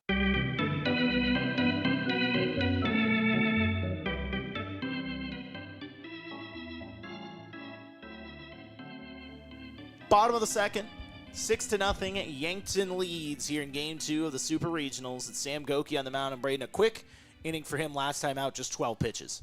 Yeah, very effective work. Kind of the Sam Goki, mentality on the mound. Work effectively. Did give up a couple hits, but a throw down to second base on a steal attempt that caught the guy who helped out, and really just another efficient day for the opening inning. That'll welcome the catcher Ethan Cermak to the plate, trying to get something going here for Sturgis. Brayden, once again, avoid disaster that last inning with bases loaded, no outs, somehow escape that situation with not giving up a single run there. So credit to Sturgis for kind of keeping this one still in reach. If you probably give up a couple runs there, things start getting out of hand, but credit to them for being able to keep this one alive as another strike here from Sam Goki makes a quick 0-2 count on the Sturgis catcher. And you talked about on that double play ball with the bases loaded, getting the outs at third and home. The only thing that could have went better is if they somehow turned it into a triple play, but they got the next batter anyway. Pitch is high, 1-2 from Sam Goki. Once again, Yankton trying to advance the state tournament in Sioux Falls. We'll have the radio broadcast for that next week, as this one's driven out towards left field, trying to get underneath it, just missing it is Beck Reichen. So Cermak with a base hit to start this second inning, and that's back-to-back innings with a leadoff hit for Sturgis. It's the third hit of the game as well. So the Scoopers are seeing Goki well here, and which isn't the most common thing this season. So they're getting the bats started early on, but just that sixth spot they gave up in the top of the first is looming large right now. Kel Sundstrom, the second baseman up, lefty batter for Sturgis. Played catcher yesterday, so he's moving around multiple positions. We do have a courtesy runner, by the way. I think that's Easton Sabers over there at first base. Cermak, the catcher, obviously not in at this point. I can tell it's getting closer to lunchtime. My stomach's starting to grumble a little bit here. Might have to go down between innings, and I know they advertise coffee and donuts earlier. Might have to do that. 10:33 a.m. I didn't have breakfast either. I probably should have. Breakfast. I'm not usually a big breakfast guy. There's your analysis of the day. Breakfast. All right. Here's a question for you. I'll throw three of them in there. Waffles, pancakes, or French toast? Actually, rank them. There we go. Pancakes, French toast, waffles in that order. 1, 2, 3. See, I would flip 1, 2 for me, but then yeah. Wait. Repeat that again. I'm sorry. Pancakes number 1. Okay. French toast number 2. Okay. Waffles number 3. Yeah, I would just flip it with French toast at 1. But other than that, yeah, absolutely with you. There's no hate on waffles. It's just, I like to butter it, and the butter just doesn't spread well because of the divots. I'm a convenience guy, okay? See, I'm kind of basic. With all three of those, I will just load it with syrup. Now butter and syrup, dude. Oh, there we go. Blueberries? All right, we're going to keep it going. Bacon or sausage? Sausage. All right, that's where we'll disagree, and that's okay. Strike 3 there from Sam Goki, so 1 down in the bottom of the second with 1 on. What is it that Shannon Sharp said? Both. I eat anything on the hog but the squeal. See, now, my hot take, though, is my favorite time to eat breakfast, dinner. Good breakfast for dinner, it's awesome, I'm telling you. That was a staple in the Boelter household. We talk about cabin pressure being lost, and that's the case. Throw over attempt on Cermak, not in time. That'll welcome Jack Jolly to the plate, by the way. He's out in right field today. For those of you who can't see us, obviously, Mr. Butler here has his hand on his head as I've been talking about breakfast for a couple minutes now. Well, it is early in the morning. Pulled up to the ballpark today around 8 a.m., 10 a.m., somewhere like there. 8:10. This one grounded back over to short. Reichen takes it himself to second. The throw to first in time. It's a double play, and that will do it for the bottom of the second. We'll talk about Brayden's early morning when we come back. We don't have to do that, but we will see the Yankton Bats as they lead 6-0 going into the bottom of the second. Josh Boelter, Brayden Butler, KYNT, KYNTV. Switching is easy. We do it all the time. We switch on the lights. We switch TV channels. Some of us switch partners while square dancing. Well, that's a stretch. But what's not a stretch is how you can switch and save with State Farm. In fact, State Farm agent Rhonda Westland, right here in Yankton, can switch you over so you can start saving today. Rhonda and her team are ready to welcome you to the State Farm neighborhood. With Rhonda Westland, it's easy to switch and save. Just give her a call. When you want the real deal, like a good neighbor, State Farm is there. It's easy to fall into the weekend warrior routine. A long hike, a hard gym session, a pickup game, or a full day of yard work can feel productive until your body reminds you it hasn't been building up to that load. This is Dr. Mackenzie Erlinson with First Chiropractic Centers. Injuries often happen when the demand suddenly outpaces what your joints and muscles are prepared for. Want to stay active without the setbacks? Visit First Chiropractic Centers today with offices in Yankton, Hardington, Tyndall, and Wagner, inspiring and empowering others to healthier living.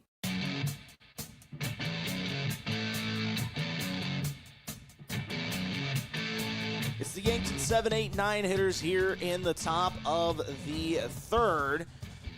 But that doesn't mean they aren't dangerous. 3 for 3 in this game from the 7, 8, 9 hitters. A single from Jackson Kudera, who's at the plate right now. He's got a big swing and a miss to start this at-bat against Brody Royer.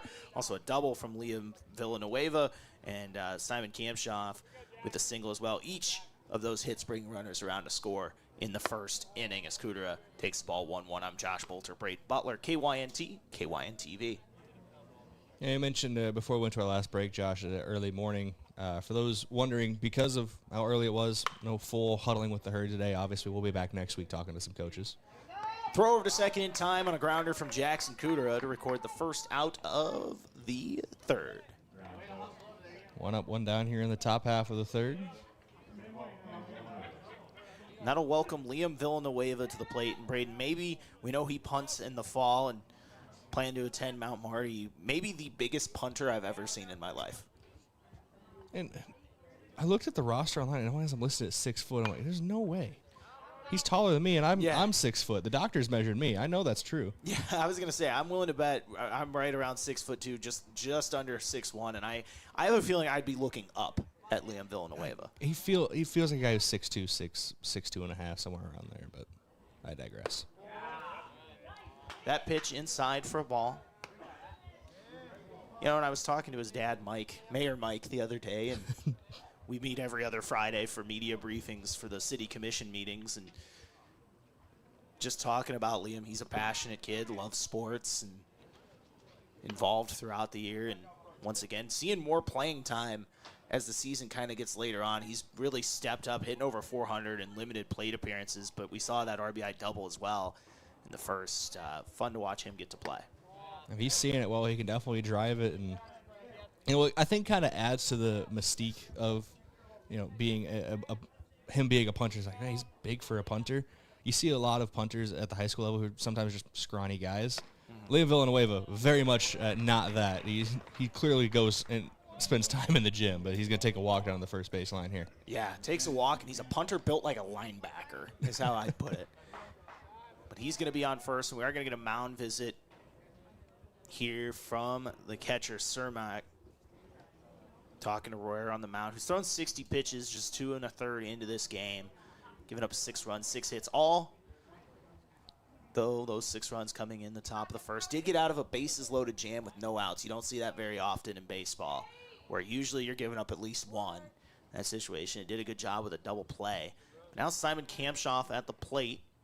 He's 1 for 1 with an RBI single once again as he takes the ball. And we talked about it in the pregame, Brayden. The bottom of this lineup's been on fire lately, and we saw that once again in the first 3 hits, 3 RBIs from them, and then now a walk drawn from Liam Villanueva.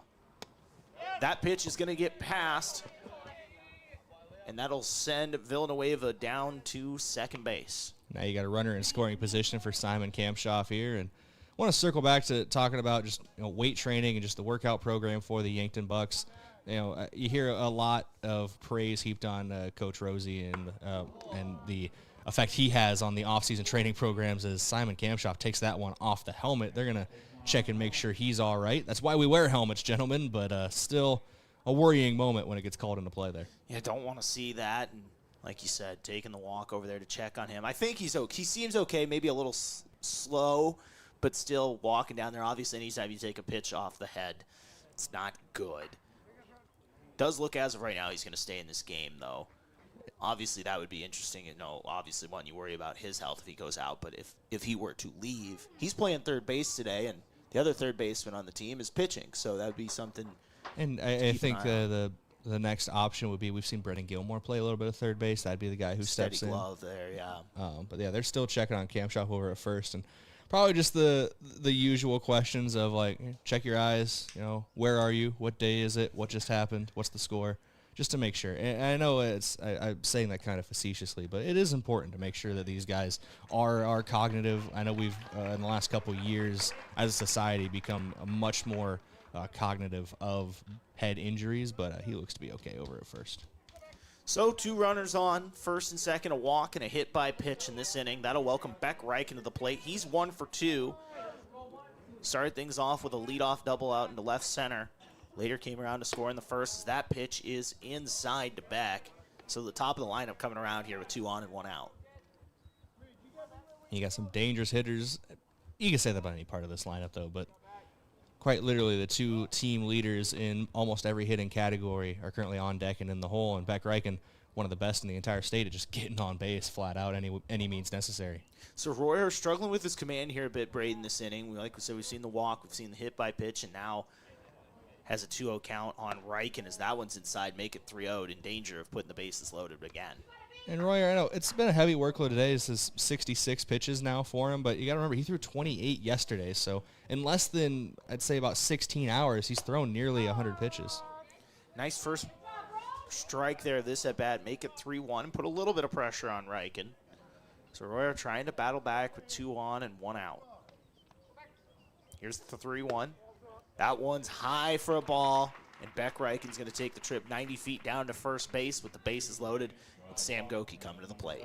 Well, you got out of this situation just last inning, but not something that I think Royer wanted to be back in again so soon, and we're going to get another mound visit here. Another mound visit, and by the way, Sam Goki at the plate when we come back. And it looks like they're going to take the ball from Brody Royer. So here's what we're going to do. We're going to take a 90-second break. We'll come back here with the pitching change and Sam Goki's at bat. It's 6-0. Yankton leads with 1 out here in the top of the third. Bases loaded. Can they take advantage? We'll find out next. When it comes to Medicare, you deserve local, personal help, not a call center. I'm Jen Great with Missouri River Associates, right here in your community. I'll sit down with you, answer your questions, and help you find the coverage that fits your life. Call 665-6885 to schedule your free consultation.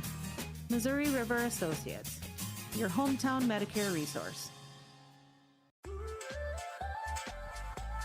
There's a moment in every real estate deal that matters more than the contract. It usually happens at a kitchen table. Maybe it's a young couple realizing they can actually afford their first home. Maybe it's a family deciding it is time to build something new. At the Move Group, that's the moment we work for. Not the commission, not the closing. The moment a person looks up and says, we can do this. That's the Move Group. People before transactions. Visit themovegroup.com. Loading the kids in the car, brokering peace in the back seat, mastering the snack handoff without even looking. Why are simple things sometimes so complicated? Thankfully, with auto owners, insurance doesn't have to be one of them. We work with independent agents who keep insurance simple, so you can worry about more important things, like figuring out what's growing in that cup holder. That's simple human sense. Don't gamble. Insure with MT and RC Smith Insurance in Yankton, your independent agent for home, business, auto, life, and bonds. Visit mtrcsmithinsurance.com.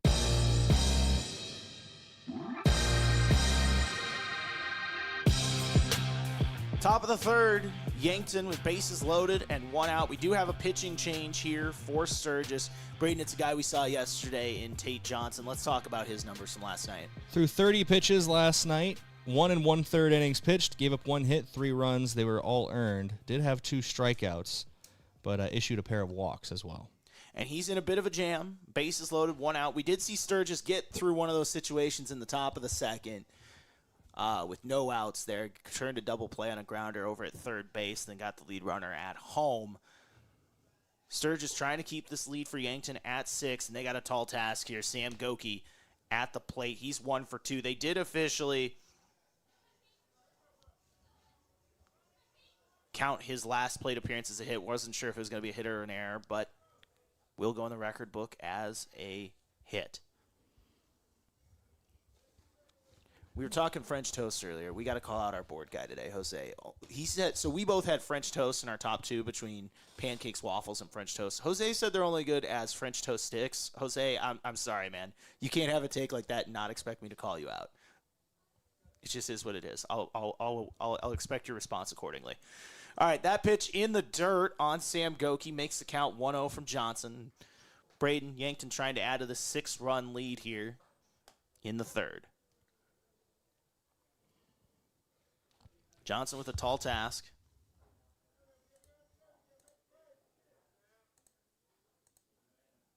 Sam Goki at the plate and Easton Fieser in the wings. 2-0 count to Goki. Nowhere to put Fieser or put Goki, by the way. So Johnson going to have to find a way to find the zone. As that one's passed, takes a high bounce. It's going to freeze Villanueva over at third base. So runners will stay. Kind of took a weird bounce off the backstop there.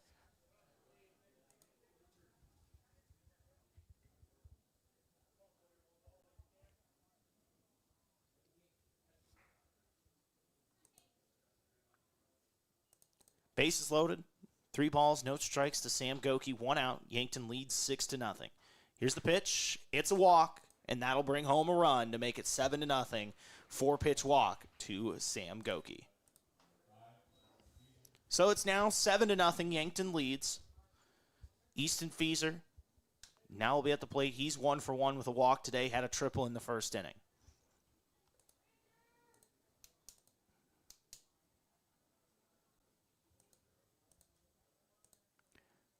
Does look like we'll get a courtesy runner here for Sam Goki, I believe.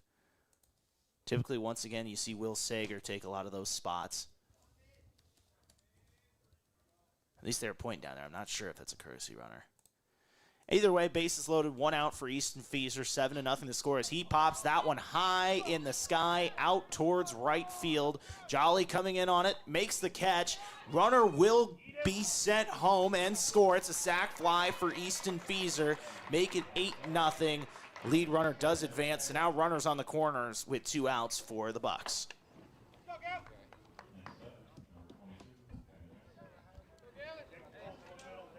I'll just give a peek behind the curtain quick. We're having some technical issues back at the station. I think the internet just went out at KYNT Studios is what I've been told.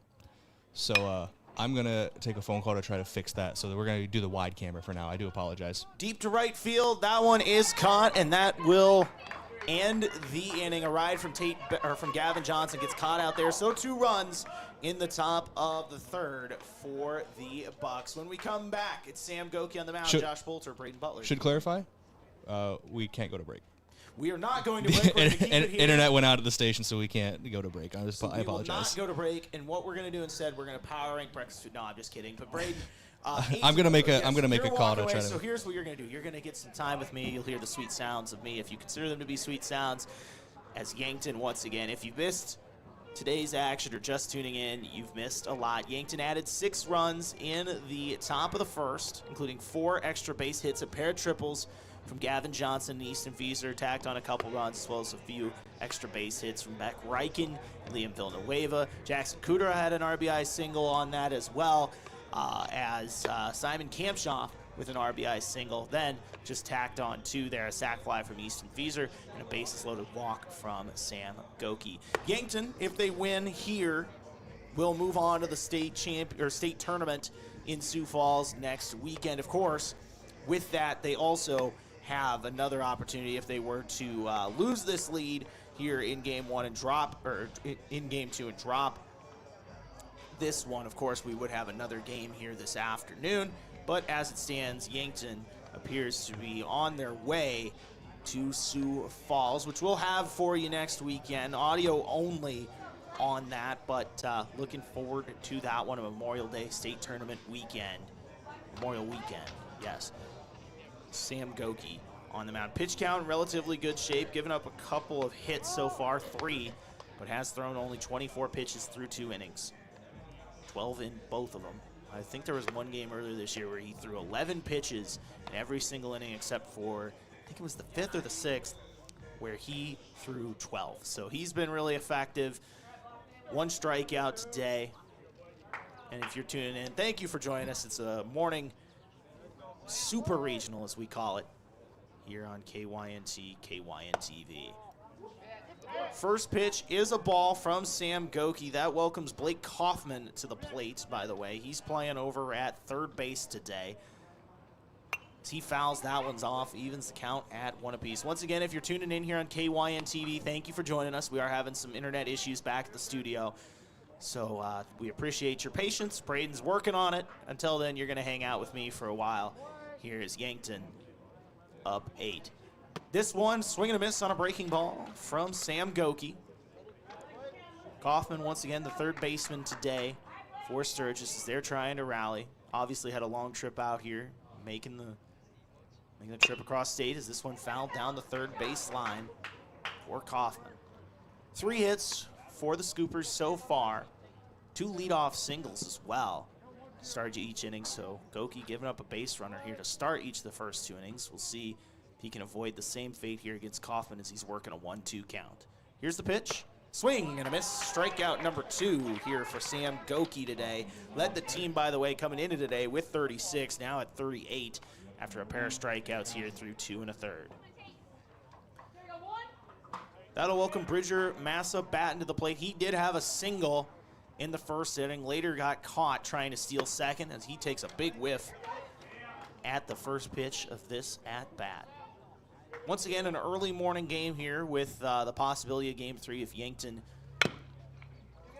manages to lose this lead, as that one hit right back to Goki. He fires over to first base in time to record the second out of the 3rd inning. Once again, if you're tuning in, Yankton is technically the away team here in Game 2 of this 3-game series. Sam Goki making quick work here in the 3rd, and that pitch is out for a ball. And I was off. My apologies on that. That was actually Tate Johnson who was hitting. This is now Bridger Massa batting. He takes a big swing at that one, evens up the count at 1 apiece. So that was Tate Johnson who actually grounded out to the pitcher, not Bridger Massa batting, who we now have at the plate with 2 outs. Swing and a miss. Once again, he was the guy with the hit to start this game and later got caught. Just telling the story for Tate Johnson, when in reality it was Mr. Massabat. He takes strike 3, looking to end the bottom of the third. I'm going to look over at Brayden Butler here and see where we're at. We got the thumbs down, so we're going to keep it here, Brayden. But quick work for Sam Goki once again that inning. 11 pitches. Yeah, very effective inning from him as Yankton now leads 8-0 heading into the next half inning here, and it's been an effective day for Yankton. Update of things back at the studio and things like that. We are working on it. I made some phone calls. Austin Cottle is going to. Austin Cottle's trying to fix it. So I appreciate him and appreciate Jose for who running our board back at the studio and working through these issues here with us. And obviously we got you just fine here on KYN TV. If you're watching there, thank you for joining us there. But it's going to be interesting not having ad breaks during between half innings here, but we'll be able to fill time. If there's one thing you and I are good at, Josh, it's talking. It's the filibuster, the art of the filibuster. The art of the filibuster. Every time I hear filibuster, I think of, and I'm not even necessarily a big Patton Oswalt guy, but he did a filibuster on Star Wars on the show Parks and Rec a while ago, and it goes for like 12 minutes of him just rambling. As you're getting a call from one of our people, so it's going to go from us filibustering to me filibustering here as Yankton leads 8-0 here in the top of the fourth. Trying to add to their lead here and close this one out today. Rivalry weekend in Major League Baseball, by the way, some fun ones. I saw the Cardinals walked off the Royals last night. The Brewers won a 3-2 game against the Twins. I know Dave Spencer's listening and texting us. And he's probably a happy camper with that one. I know he's just as happy about my Yankees winning last night against the Mets, 5-1. Ben Rice with another home run, and Cam Schlittler pitching 6 2/3. As we continue here, we were talking off the air. We learned that the Padres and Mariners have a thing called the Vedder Cup. It's based on frontman for Pearl Jam, Eddie Vedder. I guess it ties to both cities. They're doing the Vedder Cup over there. So a lot of different rivalries in baseball. Not the rivalries, but some fun ones this weekend. As Johnson throws another high pitch to Tate Bestie. Bestie is 0 for 2. But does have an RBI on a sac fly in this one. He's looking to get on base. Did reach on a fielder's choice earlier in this one. Is this one high for a ball? Make it 3-0. Once again, Yankton added 6 in the first, 2 in the third. Make it 8-0 here over Sturgis. Trying to add to that lead. As Bestie gets a strike inside from Johnson. Johnson, once again, did pitch yesterday. Looking to continue some work here this afternoon as we welcome back Brayden Butler. That's me. That is you, and that is Tate Bestie on a 5-pitch walk, making the trip down to first base. All right, Josh, fill me in. When all this stuff started to go awry, I think it was still only 6-0. So Yankton had a couple runs. It was a 4-pitch walk on bases loaded to Sam Goki, and then Easton Fieser had a sac fly there to get those couple of runs. And then you missed a really quick inning from Mr. Goki on the mound, just 11 pitches. Got a couple strikeouts that inning, too. We do appreciate everybody here on KYN TV that's tuned in and joining us. If you got somebody who traditionally listens on radio and they're wondering what happened, obviously some tech issues back at the station, but we're still live here. As I look through and make sure of that on all of our platforms, we are still live everywhere else. So if you can reach out to them, or if they ask you, tell them to tune into KYN TV. They can watch the game as well. I know people prefer radio still, but you do a little bit of both. Make work with what we got is now it's 3-0 to Carter Boomsma. Brayden, the one day I don't bring a water is the day I just have to ramble the entire game. I never bring a water. I think it makes me weak as a broadcaster.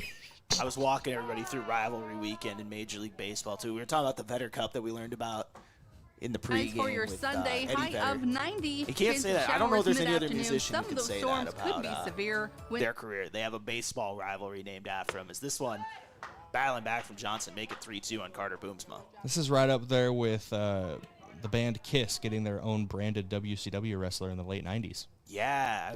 The Kiss Demon. The Kiss Demon. Gene Simmons. Later known as the Demon Dale Torborg. The payoff is outside. Carter Boomsma's going to walk, so that's back-to-back walks to Bestie and Boomsma to start the fourth. Kiss Demon. There we go.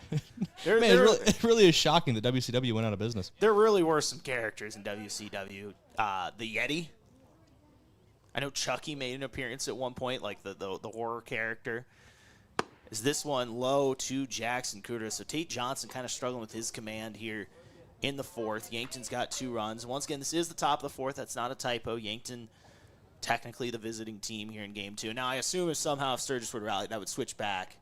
I ask him as he's probably working through our tech issues and sending texts here. I get the thumbs up. At least it wasn't a different finger. Come on, man.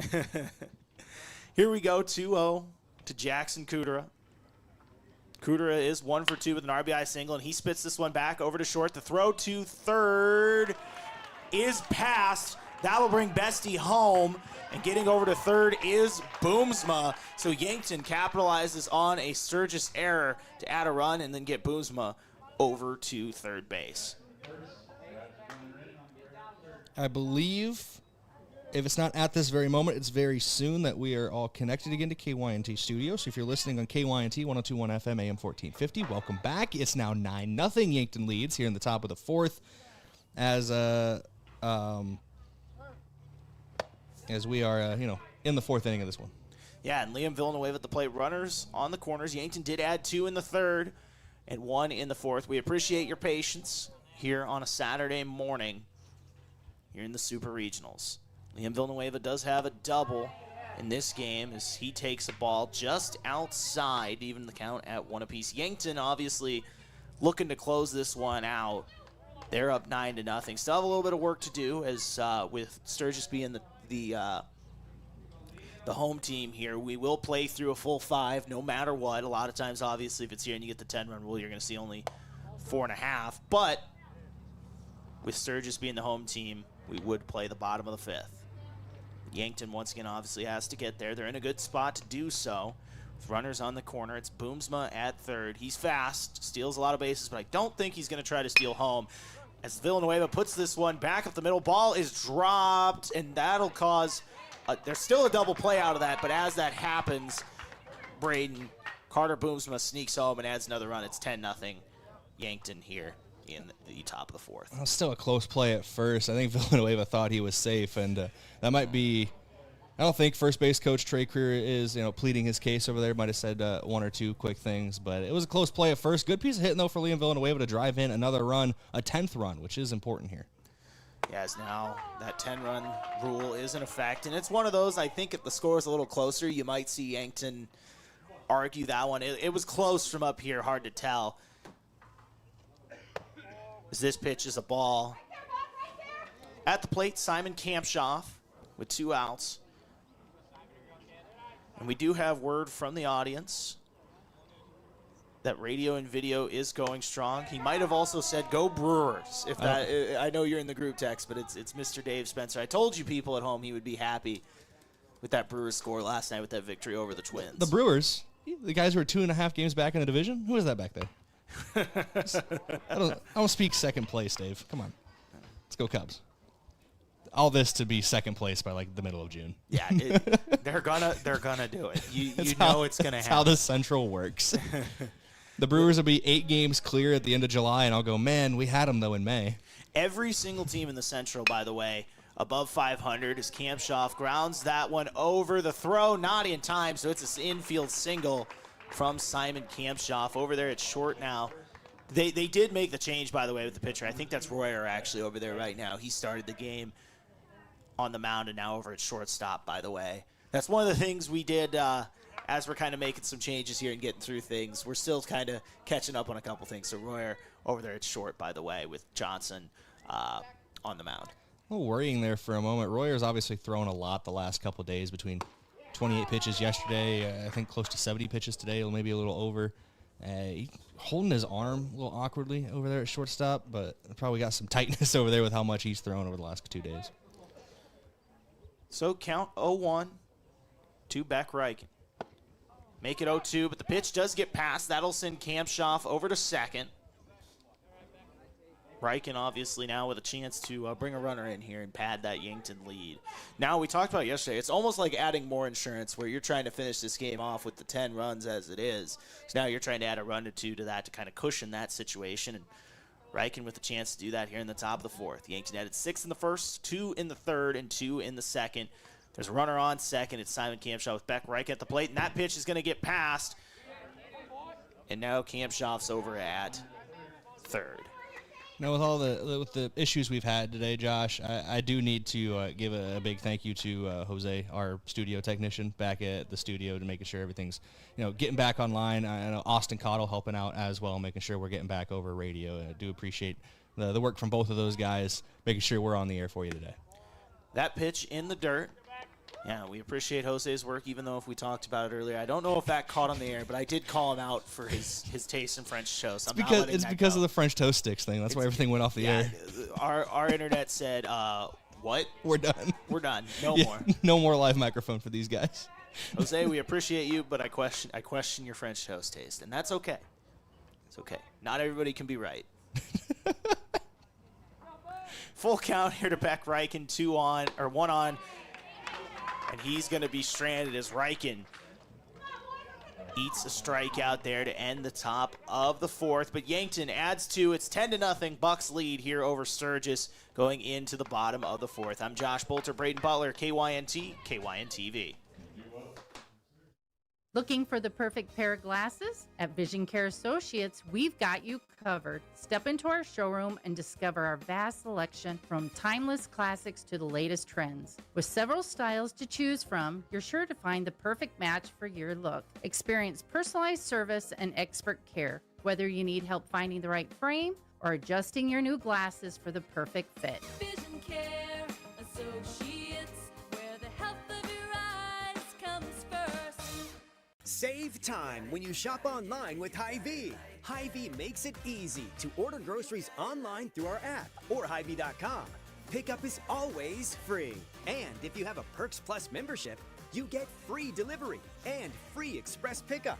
Shop online with Hy-Vee and you can create and save grocery lists. Shop the sales and get fuel savers. Talk about convenience. Order groceries online today.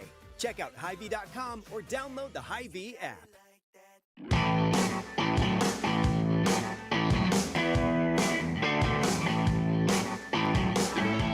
10-0 here in the bottom of the fourth. Yankton leads. They just put on 2 more runs. It's Sam Goki on the mound. Brody Royer at the plate. He's 0 for 1 today. Sam Goki trying to close this one out for the Bucks. He needs 6 more outs as it stands. Yankton does lead 10-0 here and try and end this one in 5, but they still got 6 more outs to do that. Sam Goki once again on the mound. He's been efficient so far, 35 pitches in the first 3 innings. Now at 37 and make it a 1-1 count here on Royer. Royer got the start on the mound today. He's moved over to short since then and fouls that one off. Make it 1-2.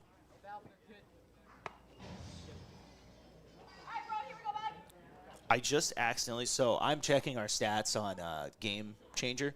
I just realized there's a game stream feature. I'm usually just looking at the box score.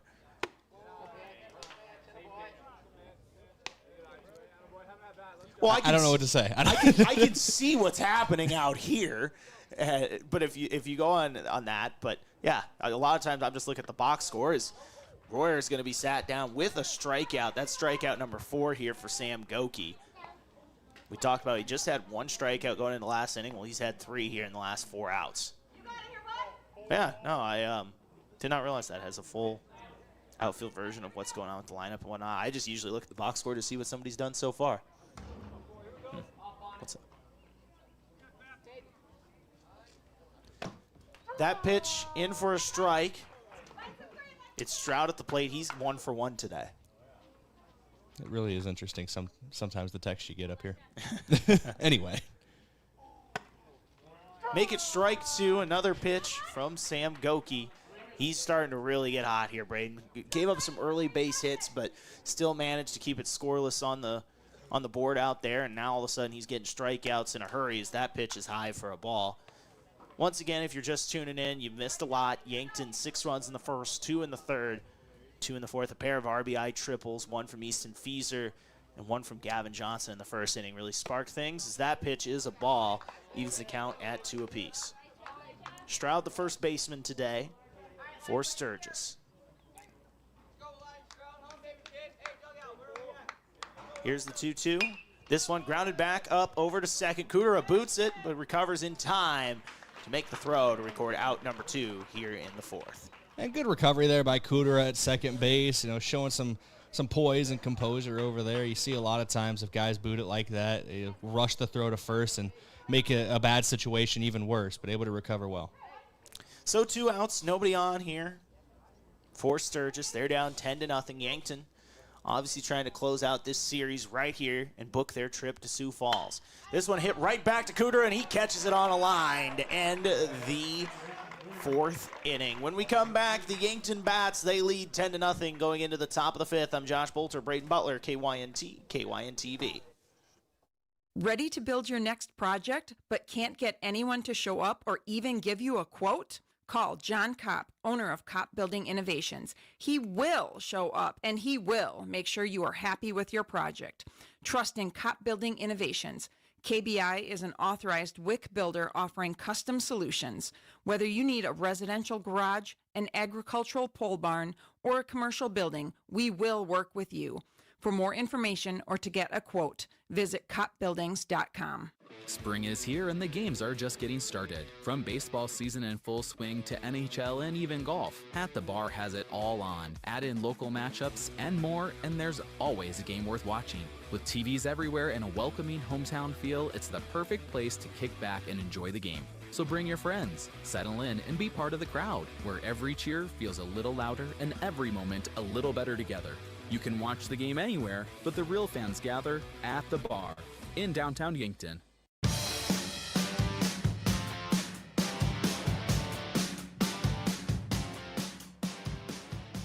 10-0 here. Yankton leads in the top of the fifth. It's Tate Johnson on the mound for Sturgis, and he's going to have to face the heart of this Yankton lineup. It's Sam Goki, it's Easton Fieser, it's Gavin Johnson here in the fifth. Yankton trying to add to their lead. They do lead by 10, and once again, if you're thinking, okay, Yankton leads by 10 the fifth, doesn't that mean it's probably close to being done? Yes, but we're reversing things as Yankton is technically the visiting team here today in Game 2. I was asking you earlier, Brayden, you were texting, correct me if I'm wrong, if this somehow gets to a Game 3, it would switch back, right? Yes, it would switch back. I do want to take an update. We have our first final from the Super Regionals, and I didn't realize this yesterday when we were talking about it. There's something we've talked about that we'd like to do is have the doubleheader Friday night, and then if there needs to be a Game 3, play it Saturday, right? Mm-hmm. Most teams do it the opposite way, like Yankton is today. But Harrisburg and T did that last night in a doubleheader. Harrisburg won both games, so Harrisburg, first team to punch their ticket to the state tournament. Now, do they do, because this is my first year obviously doing baseball with you here fully, do they do reseeding going to the tournament, or is it just you're playing the winner of the 5-12? I don't think they reseed. Okay, so that would answer that. It's Brookings, and who is the 5 again? Let me pull that up for you. Looking at that there. Kind of maybe a little preview if that's the case, is it's 2-2 to Sam Goki here in the top of the fifth. The 5-12 is Rapid City Stevens against Brookings. Stevens won Game 1, 13-9. High-scoring contest there. It looks like the higher seed won every opening game. Even in the 8-9 matchup, Watertown defeated Lincoln 9-5. That one, strike 3 looking to Sam Goki for Tate Johnson for the first out here of the fifth. So yeah, looking forward to that. We'll be up in Sioux Falls next weekend. I'll be with you for Friday. Fortunately, Saturday, one of my friends decided to get married, and one of your friends as well. One of our friends is getting married, but one of us has to sacrifice the day. And we're obviously, when I say this, I don't mean it like this, but it's like the Bane scene in The Dark Knight Rises. They expect one of us in the wreckage, brother. No, we'll make it. We'll put it together in Yankton. Obviously, that Saturday. Like if they make it to Saturday, it'd be the semifinals and potentially the championship game that same day. So should be a fun day of baseball. And I know that's what Yankton's aspirations are to get to that Saturday and make some noise. But that one fouls off, kind of like a quarter swing there from Easton Fieser, who of course, has had another good day. Just one hit, but does have that triple and 2 RBIs. Had a sac fly earlier and a walk as well. So another good day at the plate for Yankton's first baseman. That pitch ball make it 3-1 on Easton Feaser. We've had a little bit of everything today, Josh. And they fired up the grill. I can smell hot dogs. Might have to hit that up on the way to the outfield cam. As that pitch outside a ball to Easton Feaser, he's going to take the trip 90 feet down to first base. And Yankton, as it stands right now, if they get 3 outs without allowing a run in the bottom half of this inning, they would win this game 10-0 due to the run rule. But insurance is always something I know that teams want in these situations. And Yankton, it's not even necessarily a pitching issue in the sense of trying to save arms because they don't play again until Friday. So a lot of time off here after this. Is this one in the dirt? That'll send Feaser over to second base. So 1 on, 1 out. Feaser wasn't even able to put his sliding mitt on yet, Josh. He had to run with it in his hand down to second base. There's some guys I see wear the double mitts, I think, in major leagues. Jose Caballero for the Yankees, the shortstop, wears double mitts. Some of those guys like to do that. The double mitt is crazy. I want a ball into the dirt. I don't know if you saw the thing with Jazz Chisholm a couple weeks ago. Which thing? He was wearing a cotton ball in his ear, and people thought it was an AirPod. Oh, bro. And so there was a whole thing with that, as that's a swinging strike from Gavin Johnson, who also has an RBI triple in this. And I think he solved it he posted on his Instagram story. He said, guys, that would mean I would have to have my phone in my pocket out there, which I've seen in the majors, by the way. So that doesn't necessarily completely clear him, but I'm going to take him at his word that he did, in fact, have a cotton ball in his ear and not an AirPod. But I mean, AirPods these days got some crazy range. You could probably leave it in the dugout and still get to second base. Oh, I mean, it's not the craziest thing in the world. I mean, I'll say this. I work out at the Summit Activity Center, and a lot of times I'll just place my phone somewhere as I'm running around the gym, and it's one of those things is Gavin Johnson works a 5-pitch walk, so runners on first and second here for Yankton. But it's one of those things where it's possible, Jazz. So maybe you're not off the hook. Maybe back on the hook, Jazz Chisholm. Look, if you get 3 hits like you did yesterday against the Mets, you can. I don't care. We'll put it that way. Either way, now Tate Bestie at the plate. It's Feaser on second, Johnson on first. Yankton leads 10-0 with 1 out here in the top of the 5th. That's a ball to Bestie.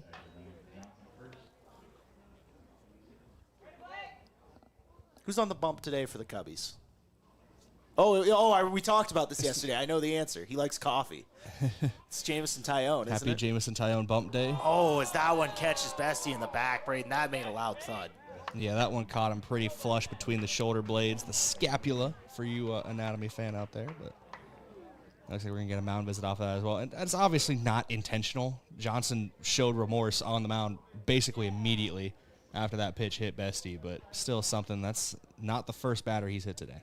And that's going to do it for Tate Johnson on the bump. We're going to take a 90-second break. We'll have that pitching change for you and everything else when we come back. Bases loaded for the Bucks. 1 out in the top of the 5th. They lead 10-0. Josh Boelter, Brayden Butler, KYNT, KYNTV. Midwest Insurance Agency in Yankton is a proud supporter of the Yankton Bucks and Gazelles. Hi, this is Whitney Devine. If you're looking for protection that fits your life, call me or Travis. We make coverage simple. Whether it's your home, car, or farm, we take time to understand your needs and find the right plan at the right price. You'll get personal service, trusted advice, and peace of mind knowing we're right here in Yankton. Call Midwest Insurance Agency in Yankton today to schedule your appointment.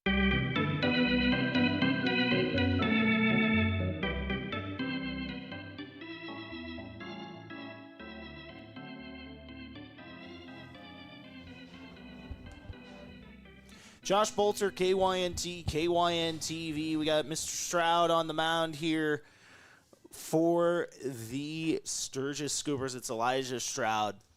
So he'll move over from first to pitch, and he's got himself a handful, Brayden, here. Bases loaded with 1 out in the top of the 5th. Yeah, this is the definition of a jam to come into for Stroud. Leaves his spot at first base. We'll see who takes over there at first. It looks like Tate Johnson back out there to play in the field, so I don't know if he's going to be the one at first base or if they do some more shuffling around, but third pitcher of the day for the Sturgis Scoopers. Trying to get out of a jam here. Once again, Yankton trying to close this one as they lead 10-0 in the top of the fifth and looking to add some insurance here. Once again, if Sturgis can get that under 10 here in the bottom of the fifth, then we'll play on. But Yankton looks well on their way to a victory. Don't want to call anything final by any means, obviously, because, we've seen crazier rallies. We do have some finals to call, though, around the state. We already mentioned it, talking a little bit. Harrisburg and T area played a doubleheader last night. Harrisburg won 5-1 and 7-1 to sweep the first 2 games of their 3-game series. So Harrisburg, the first team to punch their ticket to the state tournament. Brayden Valley defeated Sioux Falls, Washington in the 2-15 matchup, 10-0 in Game 1. In the 3-14, Jefferson defeats Spearfish 11-1 in Game 1. That's a result from last night. Obviously, our game between Yankton and Sturgis last night was 16-2, Yankton advantage. In the 5-12 matchup, Stevens defeated Brookings 13-9. In the 6-11, Pierre defeated Mitchell 3-1, so a low-scoring game for them last night.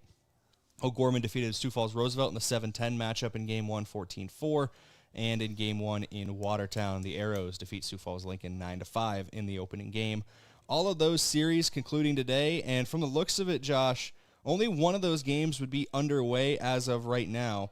O'Gorman and Roosevelt was scheduled for a 10:30 a.m. Central first pitch. Everybody else, first pitch at noon or this afternoon, except for here, where we were 10 a.m.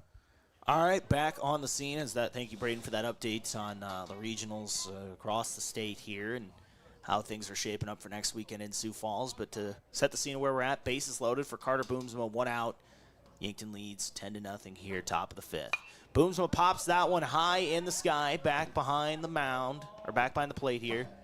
That one, I believe, is going to hit the net for a strike. It's kind of hard to see unless you're really leaning forward here, which I am not. So that'll even up the count at 1 apiece. Picked it up a little bit on our outfield camera. It kind of rolled down. I'm pretty sure that's the owner of our station that just threw that foul ball back in. Hi, Doyle. Doyle Becker in the crowd? Maybe. Yeah, it looks like him. It looks like him. I should text him and be like, hey, you here? But like letter U instead of the word U. 1-1 count is a ball to Boomsma. Bases loaded. Once again, speedy left fielder for Yankton looking to add to this lead. Takes a half swing at that one. They're going to call it a strike, evens it at 2 apiece. Tell he wanted to hold and had already kind of gone through part of the process there. And now with a 2-2 count. Elijah Stroud, the pitcher here, is that one sent out into the gap and left. It's going to be caught. Runner will score on a sac fly. Lead runner advances to third as well. So runners on the corner. The sac fly adds another run here, make it 11-0. Yankton leads. That's just, insurance on top of insurance for the Yankton Bucks here is now they can, falter a little bit in the bottom half of this inning and still come out with a win in 5.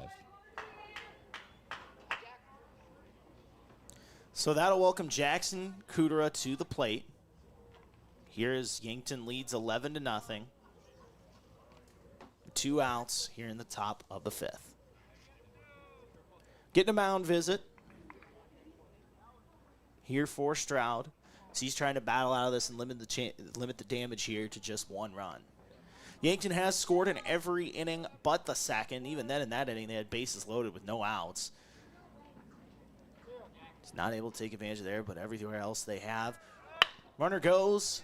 This one hit pass for a single. It's going to be an RBI single for Kudera. And heading home all the way around after a fielding error out there, scoring another run is Tate Bestie. He takes the trip from first all the way to home. So it's 2 RBIs there, I believe, for Jackson Kudera. Make it 13-0 here off a couple mistakes in the outfield trying to get that one back in. Yeah, just an error out there in left, trying to scoop that one up. But great base running once again from Yankton, as it seems to always be for the Bucks. So Brayden, Yankton scored a combined 29 runs in these 2 games, and that's probably going to be another one as Liam Villanueva sends a single out, pass short. Heading home is Kudera. He'll score, make it 14-0. It's another RBI and another hit for Liam Villanueva. So Yankton padding their lead here, Brayden. 4 runs in the top of the fifth to make it 14-0. There's just not much really you can complain about here if you're Yankton. Everything has gone their way. Now 30 combined runs. I know you said that already between these 2 games in the Super Regionals. The bats are working for the Bucks, and it's a great time to get them going. And yesterday, they took advantage of some errors while the bats were working still, but this one has really been just a lot of hits. I mean, 9 today for Yankton here. We're not even through 5. This one given a ride out by Kamshoff. That's going to get down out near the warning track in left field. Bobbling out there in left. That should bring home Villanueva. It will. It's a double for Simon Kamshoff. Make it 15-0. Just another fantastic hit for Yankton. Simon Kamshoff's another guy who's been getting the bat going as of late, and they're just pouring it on now, Josh. Pouring it on indeed, as that'll bring Beck Reichen back to the plate here in the 5th. So 5 runs here in the 5th, 6 in the 1st, 2 in the 3rd, 2 in the 4th. Results in 15 runs and counting for the Bucks. Long look at Kamshoff from Stroud as that pitch is a strike to Beck Reichen. Swing and a miss. Yankton trying to pad it once again. They will have to play the bottom of the 5th with Sturgis being the home team and Yankton trying to close this one out. They would do that with 3 outs so long as Sturgis doesn't put up a 6 spot in the bottom of the 5th. That one strike looking to Beck Reichen.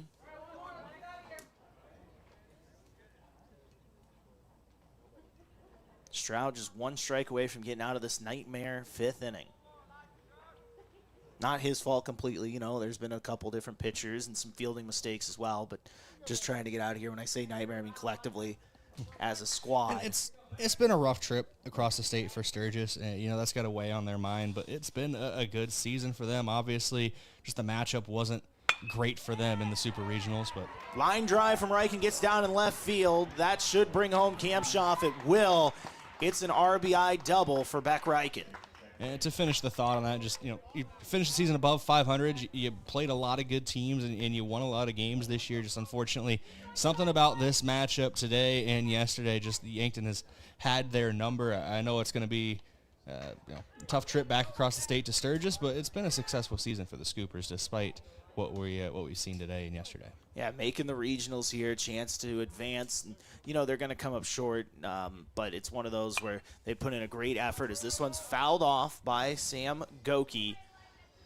Yankton, once again, 6 runs here, Brayden. Bookending it so far, their 1st and 5th innings, assuming this is their last inning to bat, most likely. Bookending their 2 innings there with 6 runs in each of those. There's just really not anything negative you can say today for Yankton, and that's been the case the last couple games for them. Ever since that doubleheader sweep where they lost both games to Brandon Valley, there hasn't really been anything negative to say at all in the last 7 games for Yankton entering postseason play, and then yesterday as well to end that 7-game streak. And now Sam Goki once again at the plate here. Beck Reichen with his 2nd double of the day. We talked about his bat. It's continuing to heat up. And that's so big for the Bucks. And he was getting on base a decent amount, but not a lot of hits there. He's done his job so far. There is a pitcher warming up, Brayden. To me, that looks like Boston Frick. Correct me if I'm wrong out there. That's who it looks like. Yeah, maybe he's taking that 5th inning here potentially. And that would mean the end of Sam Goki's day, even though he's still at the plate working a 3-1 count. And with Beck, we mentioned slow start to the season, but I think people might have forgot how great he was last year for the Bucks, especially in the high school season, as Goki swings and misses at that one for strike 2. But being able to go back and pull up the last spring's stats, he was one of the leading hitters on the entire team. There's a reason that he's trusted at the top of the order so often. Yeah, Reichen last year hit .390 in the spring season, so he's got a good bat, just a little inconsistency that at the start of this year hurt his numbers. Yeah, and Goki strikes out looking to end the inning, but Yankton tacks on 6 runs. It's 16-0 here. They lead going into the 5th. Just 3 outs away from booking a trip to the state tournament. Will we see the end of this one? We'll find out when we come back. Josh Boelter, Brayden Butler, KYNT, KYNTV. I love 1919 root beer. It's the best over a big scoop of vanilla ice cream. My favorite is just ice cold 1919 poured over crunchy ice. It's so refreshing. It's the creamiest root beer ever. 1919 root beer is the perfect treat. Brewed in small batches with only the finest ingredients. It's the creamiest, full-bodied, alcohol and caffeine-free draft root beer available. It's a taste tradition since, well, 1919. The Boathouse in Yankton is for everyone. Axe throwing, sports simulators, skee ball, shuffleboard, beanbags, pool, and darts. Plus awesome food and drinks with lots of cold craft beers and other beverages. Happy hour all day on Mondays, trivia on Tuesdays, free axe throwing tournament on Wednesday, and live music on Fridays. Some say it's the most fun you can have on land. The Boathouse is also your go-to place to watch all sports. Head to the Boathouse, downtown Yankton's fun gathering place for all ages.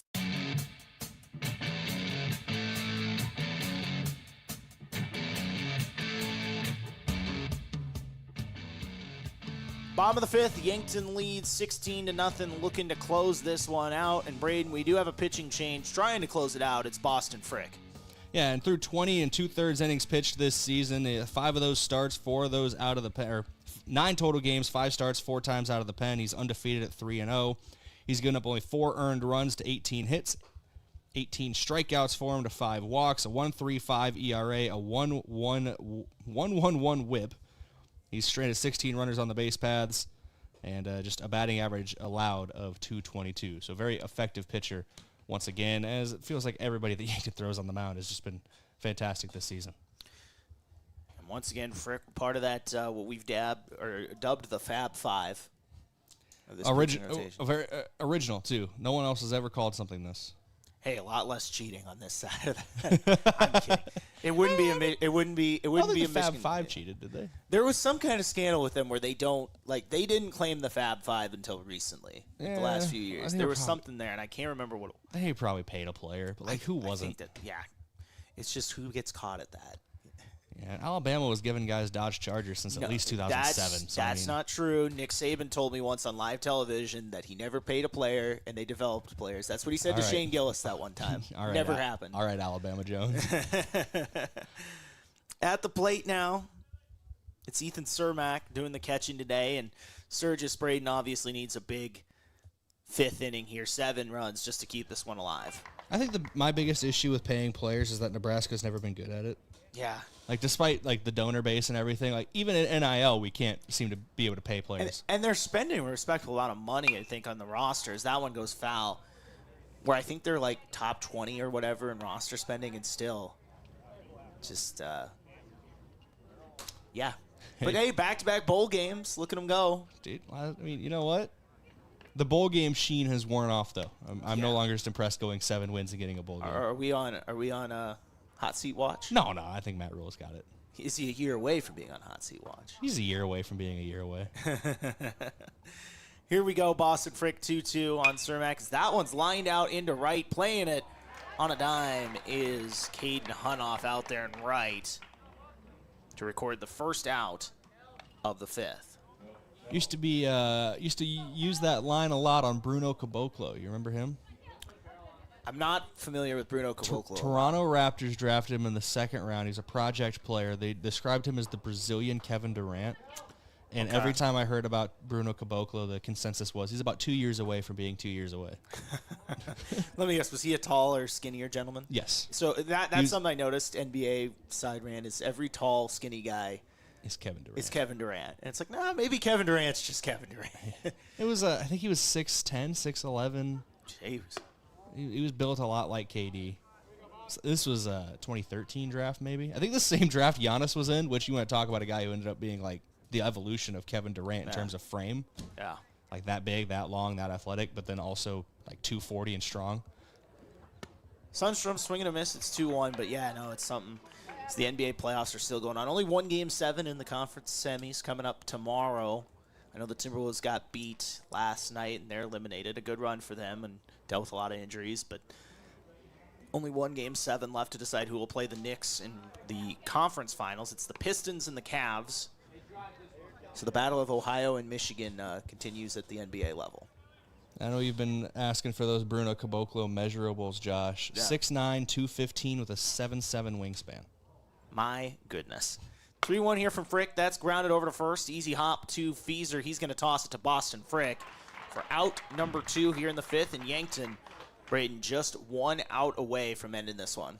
1 out away from a state tournament appearance. And, Yankton, the writing's on the wall. It's 16-0, obviously, here in the bottom of the 5th. But still, it's been a fantastic season for them, and they get to keep going. Sturgis, I know their year comes to an end, but there's a lot for them to be happy about this year, the way they were able to compete in a lot of games. And offensively, I know that only listed as 3 hits now, but they were able to get to Sam Goki pretty early. A couple hits in the first couple innings. And then obviously yesterday, their offense was able to get on base quite a bit too. It's just a lot of mistakes in these 2 days really hurt them. And it's Jack Jolly at the plate once again. Sturgis down to their last out. He takes a strike looking here to start. And now grounds this one back up the middle, just past Riken. Will keep playing a little bit longer. It's Jack Jolly with a single here with 2 outs in the 5th. Yeah, Jack Jolly telling me, don't write the book just yet. We're still figuring it out. All right. Don't shut the book. Jolly said, I'm leaving here with something. I'm leaving here with something. And, it's been a good piece of hitting for him there. And that's been the thing with Sturgis. Their offense hasn't been bad. It's just been mistakes in the field. 8 total errors over these 2 games. A lot of walks in key position, a lot of free bases have really been the problem. Kaufman at the plate here. Once again, just needing 1 out for Boston Frick on the mound. Jack Jolly just got that base hit. There's a pause in the action here. Feeser's shaking out his glove over at first base. I don't know what's going on over there, but he was obviously involved in that last ground ball. Maybe that has something to do with it, as that pitch is low for a ball. Talk about the NBA Combine, Josh. You see the measurables on Ruben Chinyelu? I've seen some of these, they're just crazy numbers where it's like, how is that even like a real wingspan? As Riken, ground ball from Kaufman, the throw, and punch your ticket to Sioux Falls. The Yankton Bucks close this one out. 16-0 is the final score here as they sweep the Super Regional over Sturgis once again to book a trip to the state tournament in Sioux Falls next weekend. I'm Josh Boelter, Brayden Butler, KYNT, KYN-TV. We're going to have our post game here in a couple minutes. We'll hear from Coach Drew Lawrence. We'll look over all the numbers as well as announce your players of the game and what's next for the Bucks. So all that coming up here in just a couple of minutes. For Brayden Butler, I'm Josh Boelter, KYNT, KYN-TV. I'm going to go grab an outfield cam. Yankton wins 16-0. Being wiser means peace of mind, especially when it comes to your home's comfort. Today's heating and cooling systems are advanced with technology designed to work smarter. Peace of mind means knowing the company you call understands that technology and has the experience to get it right. For nearly 80 years, Kaiser Heating and Cooling has been trusted with knowledgeable technicians and a commitment to doing the job right. So be the wiser and go with Kaiser Heating and Cooling in Yankton. Inheritance, romance, and investment scams continue to plague South Dakotans with high dollar amount losses. They prey on vulnerable adults and swindle consumers out of their funds. Scammers befriend the victim, making it difficult for them to see the reality of what's happening. If you have a loved one susceptible to this type of scam, sit down and talk with them about these issues before it happens to them. If you or a loved one have been scammed in this manner, please reach out to the South Dakota Office of Attorney General's Consumer Protection Division at 800-300-1986. Credit union people are my people. Dreaming big, keeping life simple. Saving smart, living free at Explorers Credit Union. You're just like me. We chart new trails, we stand tall. Together we rise, together we call. Credit union people are my people, it's true. And I found my crew at Explorers CU. Federally insured by NCUA. Visit ExplorerCU.com to join the journey today. There's a difference when a convenience store is locally owned, and you feel it the moment you stop at Triple Time Rudy's. You'll get great quality fuel to keep you on the move, plus local and regional favorites like Dimmick Cheese and premium meats from the Kaler and Renner Lockers. It's the kind of place that's convenient and connected to your community. Conveniently located at 17th and Broadway, Triple Time Rudy's, fueling your day, fueling your community. A local business owner came into the UPS store with a large shipment of products for his online store. While they packed everything securely, he asked if they could also handle the international shipping. The answer? Of course they can. For over 9 years, the UPS store in Yankton has been helping business owners with both their printing and shipping needs. Whether you're sending a package across town or across the globe, they've got you covered.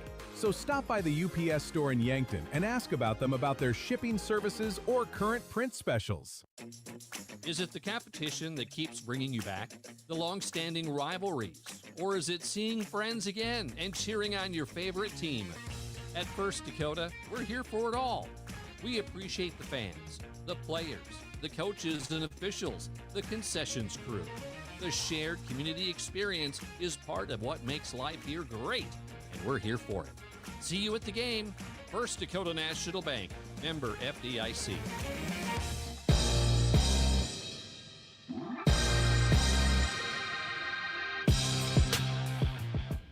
Welcome back here on KYNT and KYN-TV. It's time for your post-game report, courtesy of Mason Schramm and the Move Group. Are you buying or selling?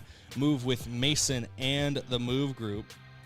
Fun day of baseball here at Riverside Field. Yankton ends up sweeping their 3-game series against the Sturgis Scoopers. 16-2 last night, 16-0 today, 32-2 on aggregate. Just fantastic performances for the Bucks in this super regional. They move into the state tournament with a lot of momentum next week.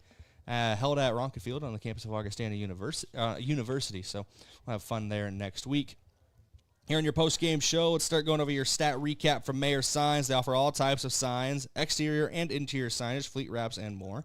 Consider the possibilities today with Mayor Signs. They're on 4th and Broadway in Yankton. We're just going to go top to bottom of the lineup here, as Yankton was just, once again, incredible today. A 16-0 shutout victory for them. We'll start in the batting lineup. Beck Reichen goes 2 for 4 with an RBI and a run scored. Sam Goki goes 1 for 4 with an RBI and a walk drawn. Easton Fieser 1 for 2, 2 runs, 2 RBIs, 2 walks. Gavin Johnson 1 for 2 with 2 walks, an RBI and a run. Tate Bestie goes 0 for 2, but was hit by a pitch and drew a walk. Drove in 1 run and was 2 runs that scored himself. Carter Boomsma 0 for 1 officially, but 2 runs scored, an RBI, 2 walks drawn, and a stolen base as well for Boomsma. Jackson Kudera goes 2 for 4, 2 runs scored with 3 RBIs. Liam Villanueva 2 for 3, 3 runs scored, 2 RBIs. And Simon Kamshoff 3 for 3, 2 runs, 2 RBIs. And Simon Kamshoff, with that performance, is going to be your offensive player of the game, courtesy of Hy-Vee, where there's a helpful smile in every aisle. Anytime your 9-hitter is going perfect at the plate, which he did, 3 for 3, 2 runs and 2 RBIs for him. But it was a fantastic day on offense for Yankton. Simon Kamshoff had a double, as did Sam Goki and Liam Villanueva. Beck Reichen had 2 doubles. Easton Fieser and Gavin Johnson each had a triple in this one. But Simon Kamshoff, your offensive player of the game. Defensive player of the game from Olson's Pest Technicians is going to go to your starting pitcher today, Sam Goki. 4 innings pitched for him, gave up 3 hits, no runs, struck out 4 batters, only threw 46 pitches today. Very efficient for him on the mound. Boston Frick comes in and shuts things down in the 5th, gives up 1 hit, but nothing else, and ends things in the 5th inning. As for Sturgis, held just to 4 hits as a team today. Bridger Massabatten had 1 hit. He was 1 for 2. Elijah Stroud went 1 for 2. Ethan Cermick went 1 for 2. And Jack Jolly went 1 for 2 today. 4 hits, no runs, 4 strikeouts for the Scoopers. Final pitching stats for Sturgis. Brody Royer gets credited with the loss. He pitched 2 1/3 innings, gave up 7 hits, 8 runs. They were all earned, issued 5 walks, no strikeouts. Elijah Stroud pitched 2/3 of an inning, gave up 4 hits, 3 runs, all earned, 1 strikeout. And Tate Johnson pitched 2 innings, 1 hit, 5 runs, 4 earned, 2 strikeouts, and 5 walks. Yankton able to record 12 hits today as a team. They also drew 10 walks. They had 2 players who were hit by a pitch as well. So if you put all those numbers together, that is 24 total base runners just from those, and then a couple errors as well. Kicked in even more runners on the base paths. Yankton was very effective today getting on the bags.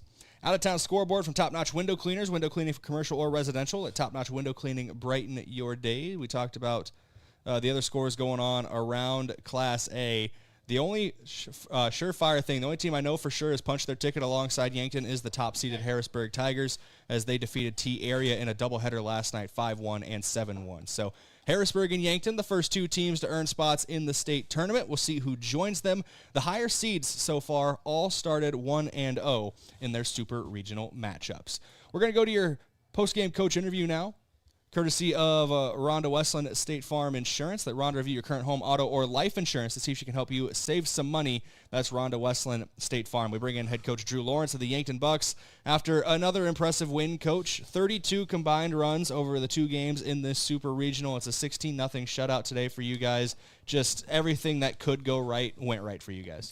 Yeah, man, we really hit the ball today right away in the first inning. That might be one of the best innings as a coach that I've seen us hit in all the years I've done it. Just good at bat after good at bat, just peppering balls off the wall. Once that happened, it was pretty much game over. These guys showed up and were ready to play, and it was fun. Your first 4 batters, 3 of them got hits. Beck Reich in a leadoff double, and then both Easton Fieser and Gavin Johnson with RBI triples, and that really set the tone for today, top to bottom. You guys were dominant. I know Sam Goki on the mound had 3 hits on him, did Sturgis, no runs come across. Another dominant performance from him today. It's just, what more can you say about Sam Goki, I guess? But yeah, it's nice to have him, obviously, right? I mean, you have a guy that has thrown 35 innings and has a below 1 ERA and goes out there and he's, all the innings he's thrown this year, he's walked 2 people. That's probably the most remarkable stat I've come across when it comes with him, but obviously he did a really good job today and has all year. And most likely going to be a finalist for Player of the Year again this year, if not winning the award back-to-back with his impressive season. But I don't know the results, but he is a finalist. So there we go. And if I said it last night, but if they took my vote, he would win it again. But I digress there. But looking at your lineup, top to bottom today, of everybody that came to the plate, there was only 2 guys who didn't get a hit, and both of them got on base multiple times via free pass, whether they were hit by a pitch or drew walks. Simon Kamshoff, your 9-hitter, was perfect on the day, 3 for 3, 2 runs, 2 RBIs for him. Just felt like everybody. Liam Villanueva, a guy we don't talk about much throughout the season, he steps in and goes 2 for 3 with 3 runs scored and a pair of RBIs. So everybody was hitting today. Yeah, everyone could hit. It's kind of our theme that we talked about yesterday. 1 through 9, everyone's hitting right now. We got the state tournament coming up, and we're going to face some really good pitching, so we're going to need everybody. And speaking of really good pitching, just going back to your rotation, obviously we saw Sam and Boston today get a little bit of work, but how does it feel as a coach knowing that you have 4 or 5 guys at any given time you can throw out there and really trust on the mound? Yeah, it's great. I mean, the only negative thing about the results of this game is that we weren't able to get Boston more work. We weren't able to get Cooley more work. And a couple other guys that we need to be ready. So that's the only really negative thing that comes with this, but really good to be able to go out there and have our pitchers compete. Looking at, obviously, next Friday would be game 1 of the tournament for you guys. Matchup not set as of right now. Only you guys in Harrisburg have punch tickets officially. Higher seeds won all their first games, so if that follows suit, it would be a 4-5 matchup for you guys in round number 1, which would be Rapid City Stevens. But they played a close game with Brookings last night. I believe noon Central Time is when their first pitch is today out in Rapid, so we'll see how those games go out there. But if it's Rapid City Stevens, it's a team that I don't believe you've faced this year, so it'd be a first time seeing them. If it's Brookings, it's guys you just finished the regular season against. It wouldn't be Brookings. If Stevens wins, it'll be Stevens. If Brookings wins, it'll be, depends who wins, right? But if Pierre wins theirs, then it'd be Pierre. I don't know, but I'm fairly confident that we'll have the second game of the day.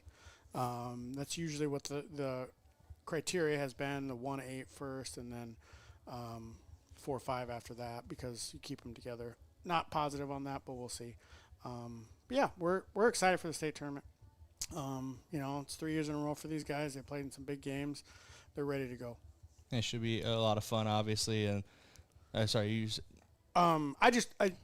before I forget, as far as everything that goes well in this, there's a guy on our team that puts work in every day, Gavin Johnson. And, it's hard. He's caught almost every inning for us, and it's hard to get in the batter's box and swing, and he's one of our better hitters.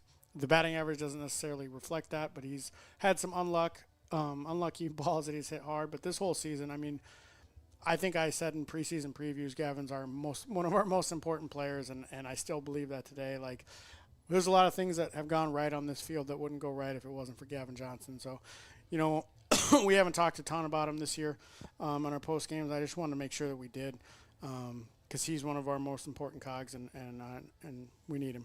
That might be a guy that gets taken for granted a little bit up here. I know you obviously don't take him for granted down in the dugout. That is probably the best catcher in the entire state. I and agree. while talking about him today, had a throw out at second base too, and I from one knee too, as he was a low and away ball there to get it. So he's a fantastic player behind the plate, and really, I think the game within the game that we don't see as much up here, commanding everything out there on the field is so important. Yeah, he just does such a great job, and you know, he's had a little bit of struggles at the plate, but a lot of it's been unlucky. But he's really hitting the ball well now, and so I'm glad that he's doing that. But yeah, we love that guy. Whether it's Rapid City Stevens, whether it's Pierre coming up, whether it's whoever you end up playing in the first round, you are in the state tournament next week, Coach. Well, technically this week, depending on how you view when the week starts. But coming up on Friday, we'll be there with you on Friday, and then hopefully a couple games Saturday as well for you guys. So, yeah. Yep, let's hope so. We're excited. Appreciate you coming. Bucks are ready. State tournament on Friday. Congratulations on the wins, Coach, today and yesterday. 16-2 last night, 16-0 today. It's head coach Drew Lawrence of the Yankton Bucks here on KYNT and KYN TV. Going to go to break, come back in 1 minute, and wrap things up from Riverside Field. Life doesn't slow down for injuries, and neither should your care. With Yankton Medical Clinic Orthopedic Walk-In Care, you can be seen quickly, Monday through Friday from 8 to 5. No referrals, no long waits, just experienced, highly trained surgeons ready to help you heal and get back to what you love. And because we live right here in Yankton, your care stays close to home. I'm Dr. Jeremy Kudera, orthopedic surgeon with Yankton Medical Clinic. I'm proud to call Yankton home. We're your orthopedic team, and we're here for you. Buying your first home? That's a big moment. A happy, feel-good Wednesday housewarming party moment.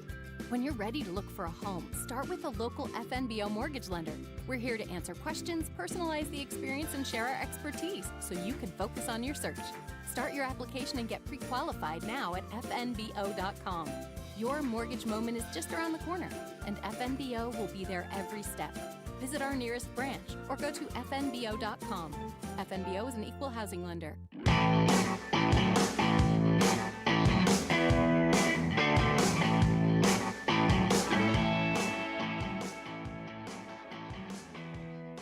Welcome back here on KYNT and KYN TV. Let's get things wrapped up here for your post-game report from Mason Schramm and the Move Group. The Riverside Field will be under use here shortly. If you want to come down and watch some amateur baseball, the Yankton Lakers are going to be taking on Dakota Dunes here, a non-South Central League matchup at Riverside Field. That should be coming up shortly. It should be a fun game between the Lakers and Dakota Dunes. Yankton off to a pretty good start in league play. Got a big win on Thursday in their South Central League opener. So a little Sunday afternoon matchup here today. And a lot of local guys that you'll recognize, whether it's Mount Marty, former Yankton High School athletes. So if you have some time this afternoon, want to watch some baseball, amateur baseball with the Yankton Lakers coming up here at Riverside Field, get down here and enjoy it. But to wrap up our coverage of Yankton Bucks baseball, for one final time from Riverside Field, for the Yankton Bucks, Post 12 is going to be back here shortly. Early June, we'll kick things off with the Post 12 season. So there's still plenty of baseball to be played at Riverside, but it's the last time at home for the Yankton Bucks in the high school season. Schedule preview courtesy of Parker Hanifin of Yankton. Look ahead to a brighter future with a new career at Parker of Yankton. All benefits begin day one. Learn more at parker.com. Parker, engineering your success. Friday, and as we're talking to head coach Drew Lawrence, most likely going to be the second game of the day on Friday over at Augustana University for the Yankton Bucks. If everything goes chalk, they'd play the 5 seed, which would be Rapid City Stevens, but Brookings, a dangerous 12 seed. That could be something to keep an eye on here throughout the day today. That's going to do it for our coverage, though, of Yankton Bucks baseball. Big thank you to all of our sponsors, and, of course, you, the listener. Without you, this broadcast is not possible. Thanks to Jose Amato for everything. Jose did great today. There were a couple issues that he had to fix. Became an IT guy. I worked with Austin Cottle over the phone to figure some stuff out, and I do appreciate him for staying level-headed and making sure everything worked out great back at the studio. Of course, thank you to Josh Boelter joining me on all these Yankton Bucks baseball broadcasts. We'll be doing this throughout not only the postseason here for the Bucks High School, but also for Post 12 when they start their season. So still plenty of baseball to be had here on KYNT and KYN TV. The Bucks win 16-2 and 16-0 to advance from the Super Regionals into the state tournament. And that's going to do it for our coverage today from Riverside Field. I've been Brayden Butler. You've been listening and watching Yankton Bucks baseball on KYNT and KYN TV. Until next time, stay safe, be good people. Have a great rest of your weekend, everybody. We'll talk at you later.